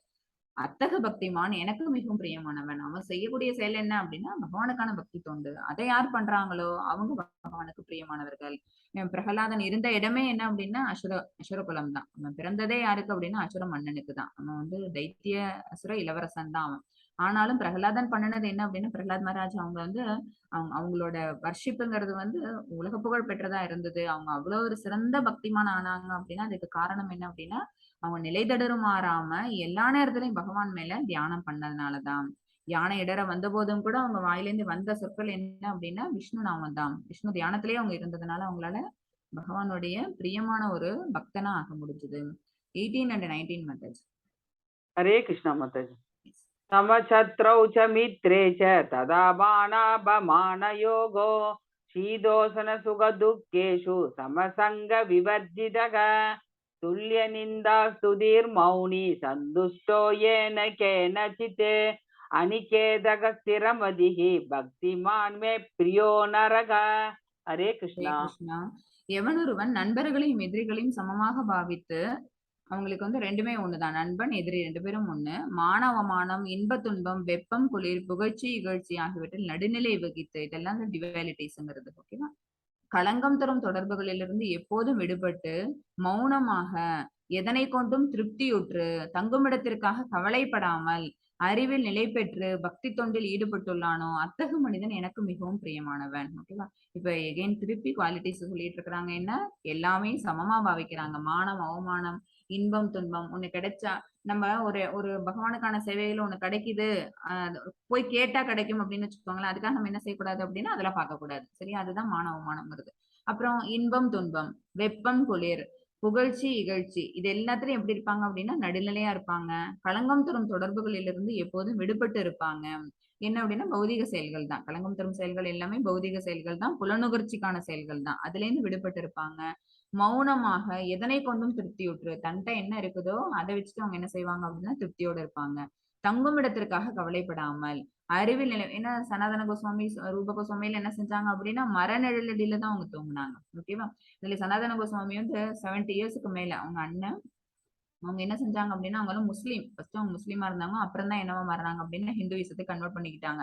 அதுக்கு முஸ்லீம் அவங்க அவங்க ஹெட் வந்து என்ன கேட்டாங்க, நீ ஏன் இந்த மாதிரி மதம் மாறின? இல்ல எல்லா கடவுளும் ஒண்ணுதான், எல்லாருக்கும் ஒரே மாதிரியான ஆற்றல்கள் தான் இருக்குது. எனக்கு வந்து இந்த மதம் மாறி இருக்கிறது, எனக்கு இப்ப இருக்கிறது இந்த ரிலிஜியஸ் பிரின்சிபிள்ஸ் எல்லாம் பிடிச்சிருக்குங்கிறதுனால நான் மாறி இருக்கேன் அப்படின்னு சொன்னோன்னா அதுக்கு அதுக்கு வந்து என்னது தண்டனை கொடுக்கற மாதிரி அவர் என்ன செஞ்சாங்க அந்த முகமதியர் என்ன பண்ணாங்க அப்படின்னா, இவருக்கு சவுக்கடி கொடுக்கணும். எப்படி சவுக்கடி கொடுக்கணும் அப்படின்னா, அந்த ஊர்ல மொத்தம் 22 இடம். அந்த 22 இடத்துல அவர நிக்க வச்சு சவுக்கடிகள் கொடுக்கணும்னு தண்டனை குடுத்தாங்களாம். இவரு அத்தனையும் பேசாம ஏத்துக்கிறாங்க. ஏன் அப்படின்னா, அவங்க சவுக்கடி குடுத்ததுக்கான காரணம்னா, இவரு மாறுனா மாதிரி மத்தவங்க எல்லாம் முகமதியர்கள்ல இருக்கவங்க எல்லாம் ஹிந்துயிசத்துக்கு மாறிடக்கூடாதுங்கிறதுக்காக. இவரு என்ன பண்றாரு, அத்தன வ அ ம அடிகளும் வாங்கிக்கிறாரு. வாங்கிட்டு அவர் என்ன செஞ்சாரு, கடைசியா மயக்கம் அடிச்சு போய் விழுந்துடுறாரு. விழுந்தவர உயிர் போயிடுச்சுன்னு சொல்லிட்டு என்ன செஞ்சுறாங்க, எடுத்து ஆத்துல விட்டுர்றாங்க. ஆத்துலேருந்து அவர எடுத்து காப்பாத்துறது யாரு அப்படின்னா, சைத்தன்ய மகாபிரபு அவங்க எடுத்து சைத்தன்ய மகாபிரபு யாருன்னு உங்களுக்கு சொல்லியிருக்கிறேன். பகவானோட இன்கார்னேஷன் தான் அவங்க. சோ அவங்க எடுத்து காப்பாத்துனோனே, ஆஹா நான் இன்னும் இந்த சென்சஸோட தான் இருக்கனா, எனக்கு அவ்ளோ அடிபட்டுச்சே அப்படின்னு சொல்லிட்டு, ஆனா வலி அவருக்கு தெரியவே இல்ல. அவ்ளோ அடிகள் விழுந்தாலும் கூட அவருக்கு வலி தெரியவே இல்ல. அந்த அடி வாங்குனதோட மயக்கத்துல தான் அவரு விழுந்துட்டாரு. அத தண்ணீல தூக்கி போட்டதுனால அவரு கொஞ்ச நேரம் மெடிகேஷன்லாம் குடுத்து விட்டு அவரு நல்லா ஆயிடுவாரு. ஆ முழிச்ச உடனே சைத்தன்ய மகாபிரபுவ பார்த்த உடனே எந்திச்சு ஹக் பண்ணிக்கிறாங்க. ஹக் பண்ணும்போது தெரியுது. அவங்க சைத்தன்ய மகாபிரபுவோட பின்னாடி ஃபுல்லா அவ்ளோ புண்களா இருக்குது. சரி, அப்ப அவருக்கு புரியுது சனாதன கோஸ்வாமிக்கு. ஓ! நமக்கு வந்த அந்த துன்பம்ங்கிறது பகவானால காப்பாத்தப்பட்டது. சைத்தன்ய மகாபிரபு தான் கிருஷ்ண பரமாத்மா. அவங்களால அதனால தான் நம்ம வந்து அடி வாங்கும்போது 22 இடத்துல வச்சு அவங்க அடி வாங்கியிருக்காங்கன்னா, எவ்வளவு அடிகள் அவங்களோட விரல்ல விழுந்திருக்கும். ஆனா வலி தெரியாம இருந்ததுக்கான காரணம், அத்தன வலியையும் யார் வாங்கிக்கிட்டா? பகவான் வாங்கிக்கிட்டாங்க. ஏன் அப்படின்னா, பக்தன் ஒருவன் கஷ்டப்படக்கூடாதுங்கிறதுக்காக. சரியா? ஏன்னா அந்த பக்தன் என்ன வேற ஒரு ரிலிஜன்ல இருந்து இந்த ரிலிஜனுக்கு மதம் மாறி வந்து தனக்கான சேவைகள செய்றாங்கங்கறனால, அவங்கள காப்பாத்தணும் அப்படிங்கிறதுக்கோசரம் பகவான் என்ன செஞ்சாங்க? அத்தன வலியும் தாங்கி இருக்கிறாங்க. ஓகேவா? இந்த மாதிரி எல்லாம் நடந்திருக்கு. பகவான் வந்து பக்தனுக்காக எந்த அளவுக்கு இறங்கி வருவாங்க அப்படிங்கிறதுக்காக சொன்னது இது. சோ, இப்ப இதுல என்ன இருக்கும் அப்படின்னா, துர்வாசர் வந்து அவரு சாப்பிடுறதுக்கு லேட் ஆனதுனால என்ன ஆவாங்க அப்படின்னு பாத்தீங்கன்னா, சாப்பாட கூட சாப்பிட்டுருக்க மாட்டாங்க. இவங்க என்ன பண்ணிடுவாங்க, நீர குடிச்சு அந்த விரதத்த முடிச்சுக்கலாம். சரியா? நீர குடிச்சு விரதத்துல முடிச்சுக்கலாம்ன்னு நீ எப்படி முடிச்சுக்கிட்டன்னு சொல்லிட்டு துர்வாசர் என்ன பண்ணுவாரு, அந்த பக்தனா இருக்கக்கூடிய அம்பரீஷ் மகாராஜா மேல வந்து ஒரு பெரிய பூதத்த ஏவி விட்டுருவாரு. அம்பரீஷ் மகாராஜா வந்து தூய விஷ்ணு பக்தன். உடனே அவங்க என்ன பண்றாங்க, பகவான நினைச்சு தியானம் பண்றாங்க. அப்ப பகவான்ட்ட இருந்து வந்தக்கூடிய அந்த சக்கரமானது என்ன பண்ணுது அப்படின்னா, அந்த பூதத்த அடிச்சு காலி பண்ணிடுது. அடிச்சுட்டு துர்வாசர துரத்திக்கிட்டு வருது. ஏன்னா அந்த பூதத்த உண்டு பண்ணது யாரு அப்படின்னா துர்வாசர். சோ துர்வாசருக்கு பகவான் வந்து துர்வாசர் மேல அவ்வளவு ஒரு கோபம்ங்கிறது வந்துருச்சு. தன்னுடைய தூய பக்தனை இம்சை பண்றதுக்காக இவர் வந்து இந்த பூதத்தை ஏவி விட்டுட்டாரு அப்படின்னு. இவரு ஒரு ஒரு லோகமா தாண்டி தாண்டி போறாரு. ஒரு ஒரு லோகங்களா போய் எல்லார்கிட்டயும் மன்னிப்பு கேட்கிறாரு. எல்லாரும் என்ன செஞ்சுறாங்க, சக்கராயுதம் வருது. இத என்னால ஒண்ணும் பண்ண முடியாது. நீ போய் விஷ்ணு பகவான்ட்டயே நீ சரணடைஞ்சிரு. அப்பதான் சக்கராதாயம் உன்னை விடும். இல்லாட்டி உன் டார்கெட் நீதான் அப்படின்னு சொல்லி எல்லாருமே எல்லா தேவர்களும் சொன்ன உடனே ஃபைனலா எங்கேயும் போயிடுறாரு. பகவான் விஷ்ணு பகவான்ட்டயும் போயிடுறாரு. போயிட்டு இந்த சக்கராயுதம் என்ன கொல்ல வருது. நீங்க தான் என்ன காப்பாத்தணும் அப்படின்னு. இது என்னுடைய கையிலேருந்து ஏவப்பட்டது தான். ஆனா யாருக்காக அப்படின்னா பக்தனான அம்பரீஷனுக்காக. சோ நீ போயிட்டு அம்பரீஷன்ட்ட போய் நீ சரணடைஞ்சீனாதான் அம்பரீஷன் தான் என்ன பண்ணணும்? உன்னை ரட்சிக்கணும் அப்படின்னு பகவான் சொல்லிடுறாங்க. பக்தனுக்கு அந்த ஒரு ஆப்பர்ச்சுனிட்டியை கொடுக்குறாங்க பாருங்க. அப்ப அம்பரீஷன் கிட்ட வந்துட்டு நான் அந்த மாதிரி ஒன்ன சொன்னது தப்பு அப்படின்னு சொல்லி சரணடைஞ்சோன்னே அம்பரீஷ் மகாராஜா என்ன பண்றாங்க? இல்ல அதெல்லாம் ஒண்ணும் இல்லைன்னு சொல்லிட்டு சக்கராயத்தையும் அவங்க வந்து பகவானை திரும்பி வணங்கிக்க சொல்லி வழிபாடுகள் பண்றாங்க. துர்வாச முனிவரை மன்னிச்சிடுறாங்க. துர்வாச முனிவர் போயிடுறாரு. இது நடக்கிறதுக்கு 1 வருஷம் ஆகுது. அந்த 1 இயர் ஃபுல்லா அடுத்த ஏகாதசியும் வந்துருது. அந்த 1 இயர் ஃபுல்லா வெறும் தண்ணிய மட்டும் குடிச்சுக்கிட்டே அம்பரீஷ் மகாராஜா வந்து என்ன பண்ணல அப்படின்னா, உபவாசத்த முடிக்காமயே இருக்கிறாங்க துர்வாசருக்காக. சரியா? இது என்ன அப்படின்னு பார்த்தீங்கன்னா, பக்தன் ஒருவனுக்காக பகவான் அந்த அளவுக்கு கீழ இறங்கி வருவாங்க. அவங்களுக்கு வரக்கூடிய துன்பங்கள் என்ன அப்படிங்கிறத வந்து பகவான் எப்பவுமே என்ன பண்ணுவாங்க, கண்காணிச்சுட்டே இருப்பாங்க. அந்த துன்பத்துல இருந்து பக்தனை காப்பாத்துவாங்க எப்பவுமே. 20 மாதாஜி. हरे कृष्णा माताजी। येदु धर्म्यामृतमिदं यदोक्तं पर्युभासते श्रद्धदाना मत्परमा भक्तास्तेतीव मे प्रियाः। हरे कृष्णा माताजी। மாதாஜி கடைசி ஸ்லோகம் இருக்குல்ல அதையும் சொல்லிடுங்க. படிச்சிட்டுங்களா? ஓகே மாதாஜி। ஓம் தஸ்ய இதி ஸ்ரீமத் பகவத்கீதாசு உபனிஷத்சு பிரம்ம வித்யாயாம் யோகசாஸ்திரே ஸ்ரீ கிருஷ்ணார்ஜுன சம்வாதே பக்தி யோகோ நாம द्वादशोऽध्यायः। हरिः ओम तत्सत्। हरे कृष्णा माताजी। हरे कृष्णा माताजी। பக்தி தொண்டு என்னும் இந்த அழிவற்ற பாதையை பின்பற்றி என்னை பரம இலக்காக வைத்து நம்பிக்கையுடன் தன்னை ஈடுபடுத்துபவர்கள் எனக்கு மிக மிக பிரியமானவர்கள். ஓகேவா? இது சுதாமா ஸ்டோரி. நம்ம ஏற்கனவே பார்த்திருக்கிறோம் சுதாமா ஸ்டோரி. உங்க எல்லாருக்குமே தெரிஞ்சிருக்கும். பக்தி தொண்டு என்னும் இந்த அழிவற்ற பாதையை அவங்க பகவான் மேல எப்பவுமே என்ன பண்ணாங்க? அந்த பக்தி அப்படிங்கிற அந்த ஒரு விஷயத்தை தான் வச்சிருந்தாங்க. பரம இலக்காக அவங்கள்ட்ட போயிட்டு துவாரகையில போய் துவாரகா ராஜாவா இருக்கக்கூடிய அவங்கள போய் பார்த்து பொன்னும் பொருளும் கேட்கணும்னு வந்தவங்க என்ன செய்யல அப்படின்னா பகவான்ட்ட அதெல்லாம் கேட்கல. அவங்களுடைய அன்பை மட்டும் வாங்கிட்டு திரும்பி வந்துட்டாங்க. ஓகேவா? ஆனாலும் அவங்களுடைய அன்புக்கு ஈடா பகவான் என்ன செஞ்சாங்க? அவங்களுடைய குடும்பத்தை அவ்வளவு செல்வ செழிப்பு மிக்கவங்களா மாத்துறாங்க. நம்ம கேட்காமயே வரம் தரக்கூடிய அந்த ஒரு ஐஸ்வர்யத்தை தரக்கூடிய அந்த குணங்கிறது யாருக்கு வரும் அப்படின்னா பகவானுக்கு இருக்கும். எப்ப அது இருக்கும் அப்படின்னா நம்ம தூய பக்தியை அவங்களுக்கு சமர்ப்பிக்கும் போது. என்னை பரம இலக்காக வைத்து நம்பிக்கையுடன் தன்னை ஈடுபடுத்துவார்கள். நம்ம நம்பணும். பகவான முதல்ல நம்ம என்ன பண்ணணும்? ஸ்ரத்தா. அதுதானே நிலைகள்ல பக்தி நிலைகள்ல ஃபர்ஸ்ட் இருக்கிறதே என்ன அப்படின்னா ஸ்ரத்தா தான். நம்ம நம்பிக்கை வேணும். நம்பிக்கையோட நம்மளை ஈடுபடுத்திக்கிட்டோம் அப்படின்னா அவங்கதான் பகவானுக்கு மிக மிக பிரியாணமானவர்கள் அப்படின்னு பகவான் இந்த இடத்துல சொல்றாங்க. அத்தியாயம் 12 சுருக்கம் இது. சோ பக்தி தொண்டு தலை சிறந்தது அப்படின்னு சொல்லி பகவான் சொல்றாங்க. அதுக்கு தேவை என்ன அப்படின்னு பாத்தீங்கன்னா உருவ வழிபாடுதான். அதுதான் பக்குவமானது. அருவ பிரம்மனை வழிபடுபவர்கள் வந்து ரொம்ப சிரமமான வழியை தேர்ந்தெடுத்தவங்க. அவங்களால ரீச் அவுட் பண்ண முடியும். ஆனா பக்குவமானவர்கள் வந்து பக்தர்கள் தான். அப்புறம் 2வது கேட்டகரி என்ன அப்படின்னு பாத்தீங்கன்னா பக்தி தொண்டின் ஏணிப்படிகள் பார்த்தோம். சரியா? ஏணிப்படிகள் என்னென்ன? அனன்ய பக்தி, அப்புறம் நிஷ்காம கர்ம யோகம், அப்புறம் சகாம கர்ம யோகம், அப்புறம் தியான யோகம், அப்புறம் ஞான யோகம், தியான யோகம், அப்புறம் தியாகம். ஓகேவா? அதுதான் என்ன அப்படின்னா ஃபைனலா இருக்கிறது என்ன அப்படின்னு பாத்தீங்கன்னா நம்ம செய்யக்கூடிய செயல்பாடுகளோட விளைவுகள்ல இருந்து நம்ம தனிச்சிருக்கணும். அப்புறம் அந்த செயல்பாடுகளோட விளைவுகளை நம்ம பகவானுக்கு அர்ப்பணம் பண்ணிடுறோம். தியாகம். சரியா? அது கிருஷ்ணருக்கு பிரியமானவராக மாற்றும் குணங்கள் என்னென்ன அப்படிங்கிறத பகவான் சொன்னாங்க. ஹரே கிருஷ்ணா. வாஞ்சாகல்ப தருபுஷ்ய கிருப சிந்துபியே வச்ச பதிதானாம் பாவனேபியோ வைஷ்ணவேபியோ நமோ நமக. ஜெய் ஸ்ரீ கிருஷ்ண சைத்தன்ய பிரபு நித்யானந்த ஸ்ரீ அத்வைத கதாதர ஸ்ரீவாசாதி கௌரபக்த விருந்த. ஹரே கிருஷ்ண கிருஷ்ண கிருஷ்ண ஹரே ஹரே ஹரே ராம ராம ராம ஹரே ஹரே. ஸ்ரீ பிரபுபாதாய் கி ஜெய். அனந்த கோடி வைஷ்ணவேட்ஸ் கி ஜெய். ஹரே கிருஷ்ணா.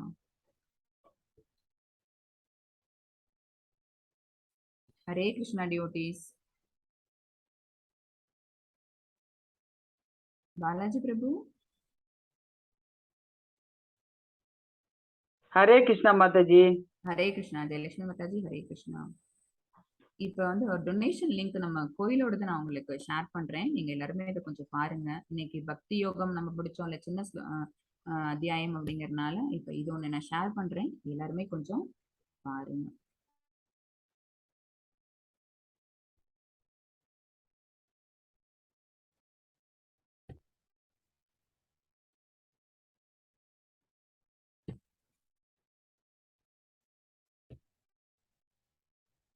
ஸ்கிரீன் தெரியுதா மாதாஜி?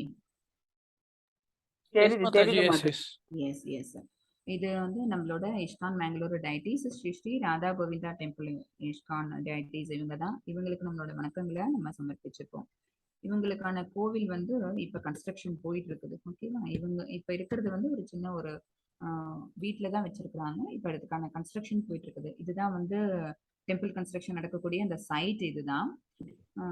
இதுல நம்மளோட டெம்பிள் பிரசிடென்ட் NND பிரபு இருக்கிறாங்க. நாம நிஷதாஸ் பிரபு அவங்களும் அப்புறம் அவங்களோட இருக்கக்கூடிய அசோசியேட்ஸ் எல்லாரும் அந்த இடத்துல இருக்காங்க. நியூ டெம்பிள் கன்ஸ்ட்ரக்ஷன் சைட்ல அவங்க இருக்கும்போது எடுக்கப்பட்ட ஒரு போட்டோ.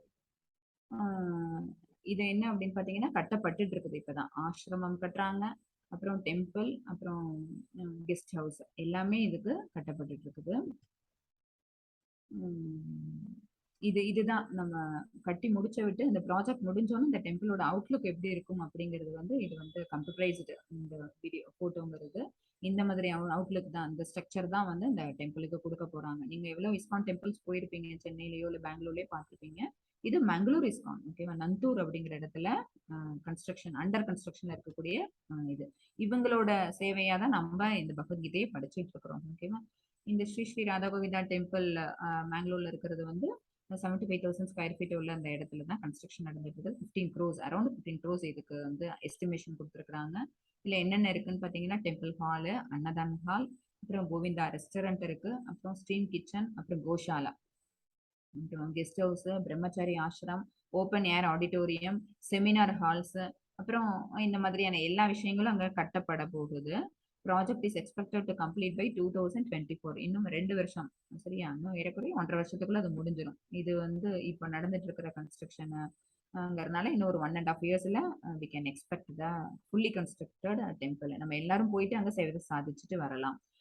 இந்த கன்ஸ்ட்ரக்ஷனுக்காக நீங்க பண்ணக்கூடிய ஏதாவது நீங்க வந்து உங்க சைட்ல இருந்து கான்ட்ரிபியூட் ஏதோ பண்ணணும் அப்படின்னு நினைச்சீங்கன்னா யூ கேன் ஆஃபர். சரியா, இதுக்கு வந்து ஒன்னொன்னுத்துக்குமே வந்து அந்த சேவாக்கு தகுந்த மாதிரி அவங்க வந்து பேமெண்ட் லிஸ்ட் அவுட் பண்ணியிருக்கிறாங்க. நீங்க இது ஒன்னொன்னுத்துலயும் இந்த இந்த லிங்க்குள்ள போய் நீங்க கிளிக் பண்ணி பார்த்தீங்க அப்படின்னா உங்களால முடிஞ்ச ரூபாய், உங்களால எவ்வளவு முடியுமோ நீங்க உங்களால தர முடியும். தரணும் அப்படின்னு நீங்க வந்து விருப்பப்பட்டீங்க அப்படின்னா, உங்களோட கான்ட்ரிபியூஷன் ஏதாவது இருக்கணும் அப்படின்னு நினைச்சீங்க அப்படின்னா நீங்க தாராளமாக நீங்க எந்த லிங்க்ல வேணாலும் போயிட்டு நீங்க உங்களோட கான்ட்ரிபியூஷனை நீங்க அனுப்பலாம். பேமெண்ட்டை யூ கேன் மேக் இட். ஓகேவா, one time Seva, monthly Seva, அப்புறம் ஸ்பான்சர் ஃபார் எ பிரிக், ஒரு செங்கல் கட்டிடத்துக்காக கூட நம்ம கொடுக்கலாம். ஸ்கொயர் ஃபீட் ஆஃப் கன்ஸ்ட்ரக்ஷனுக்காக கொடுக்கலாம். அது ஒன்னொன்னுத்துக்குள்ளேயும் வந்து அதுல போனீங்கன்னா தெரியும், அதுக்குள்ள வந்து எவ்வளவு ரூபாய் அதுல மென்ஷன் பண்ணிருக்காங்களோ அது உங்களால பண்ண முடியும் அப்படின்னா யூ கேன் பே இட். இதே மாதிரி சுதாமா சேவானி இப்போ இதெல்லாம் வந்து புதுசா ஆரம்பிச்சிருக்கலாம். அப்புறம் மந்த்லி சேவா, இதெல்லாம் வந்து மந்த்லி நம்ம என்ன பண்ணலாம் அப்படின்னா பகவானுக்காக நம்ம இதெல்லாம் நம்ம பண்ண முடியும், பேமெண்ட் பண்ண முடியும். நிறைய பர்சனல் சேவாஸ் எல்லாம் இருக்குது. இதெல்லாம் வந்து இப்போ நான் உங்களுக்கு காமிச்சது எதுக்கு அப்படின்னு பார்த்தீங்கன்னா, if you wish, if you want you can make. இதுக்கு தான் இந்த கான்ட்ரிபியூஷன் அப்படிங்கிறது என்ன அப்படின்னா பகவானுக்கான ஒரு சேவையா நீங்க எடுத்துக்கிட்டு கூட செய்யலாம். இதுல எந்த விதமான ஒரு பண்ணியே ஆகணும் அப்படின்னு எந்த கம்பல்ஷனும் கிடையாது. உங்களுடைய ஆசை, அந்த திருப்திக்காக தான் இது. ஹரே கிருஷ்ணா.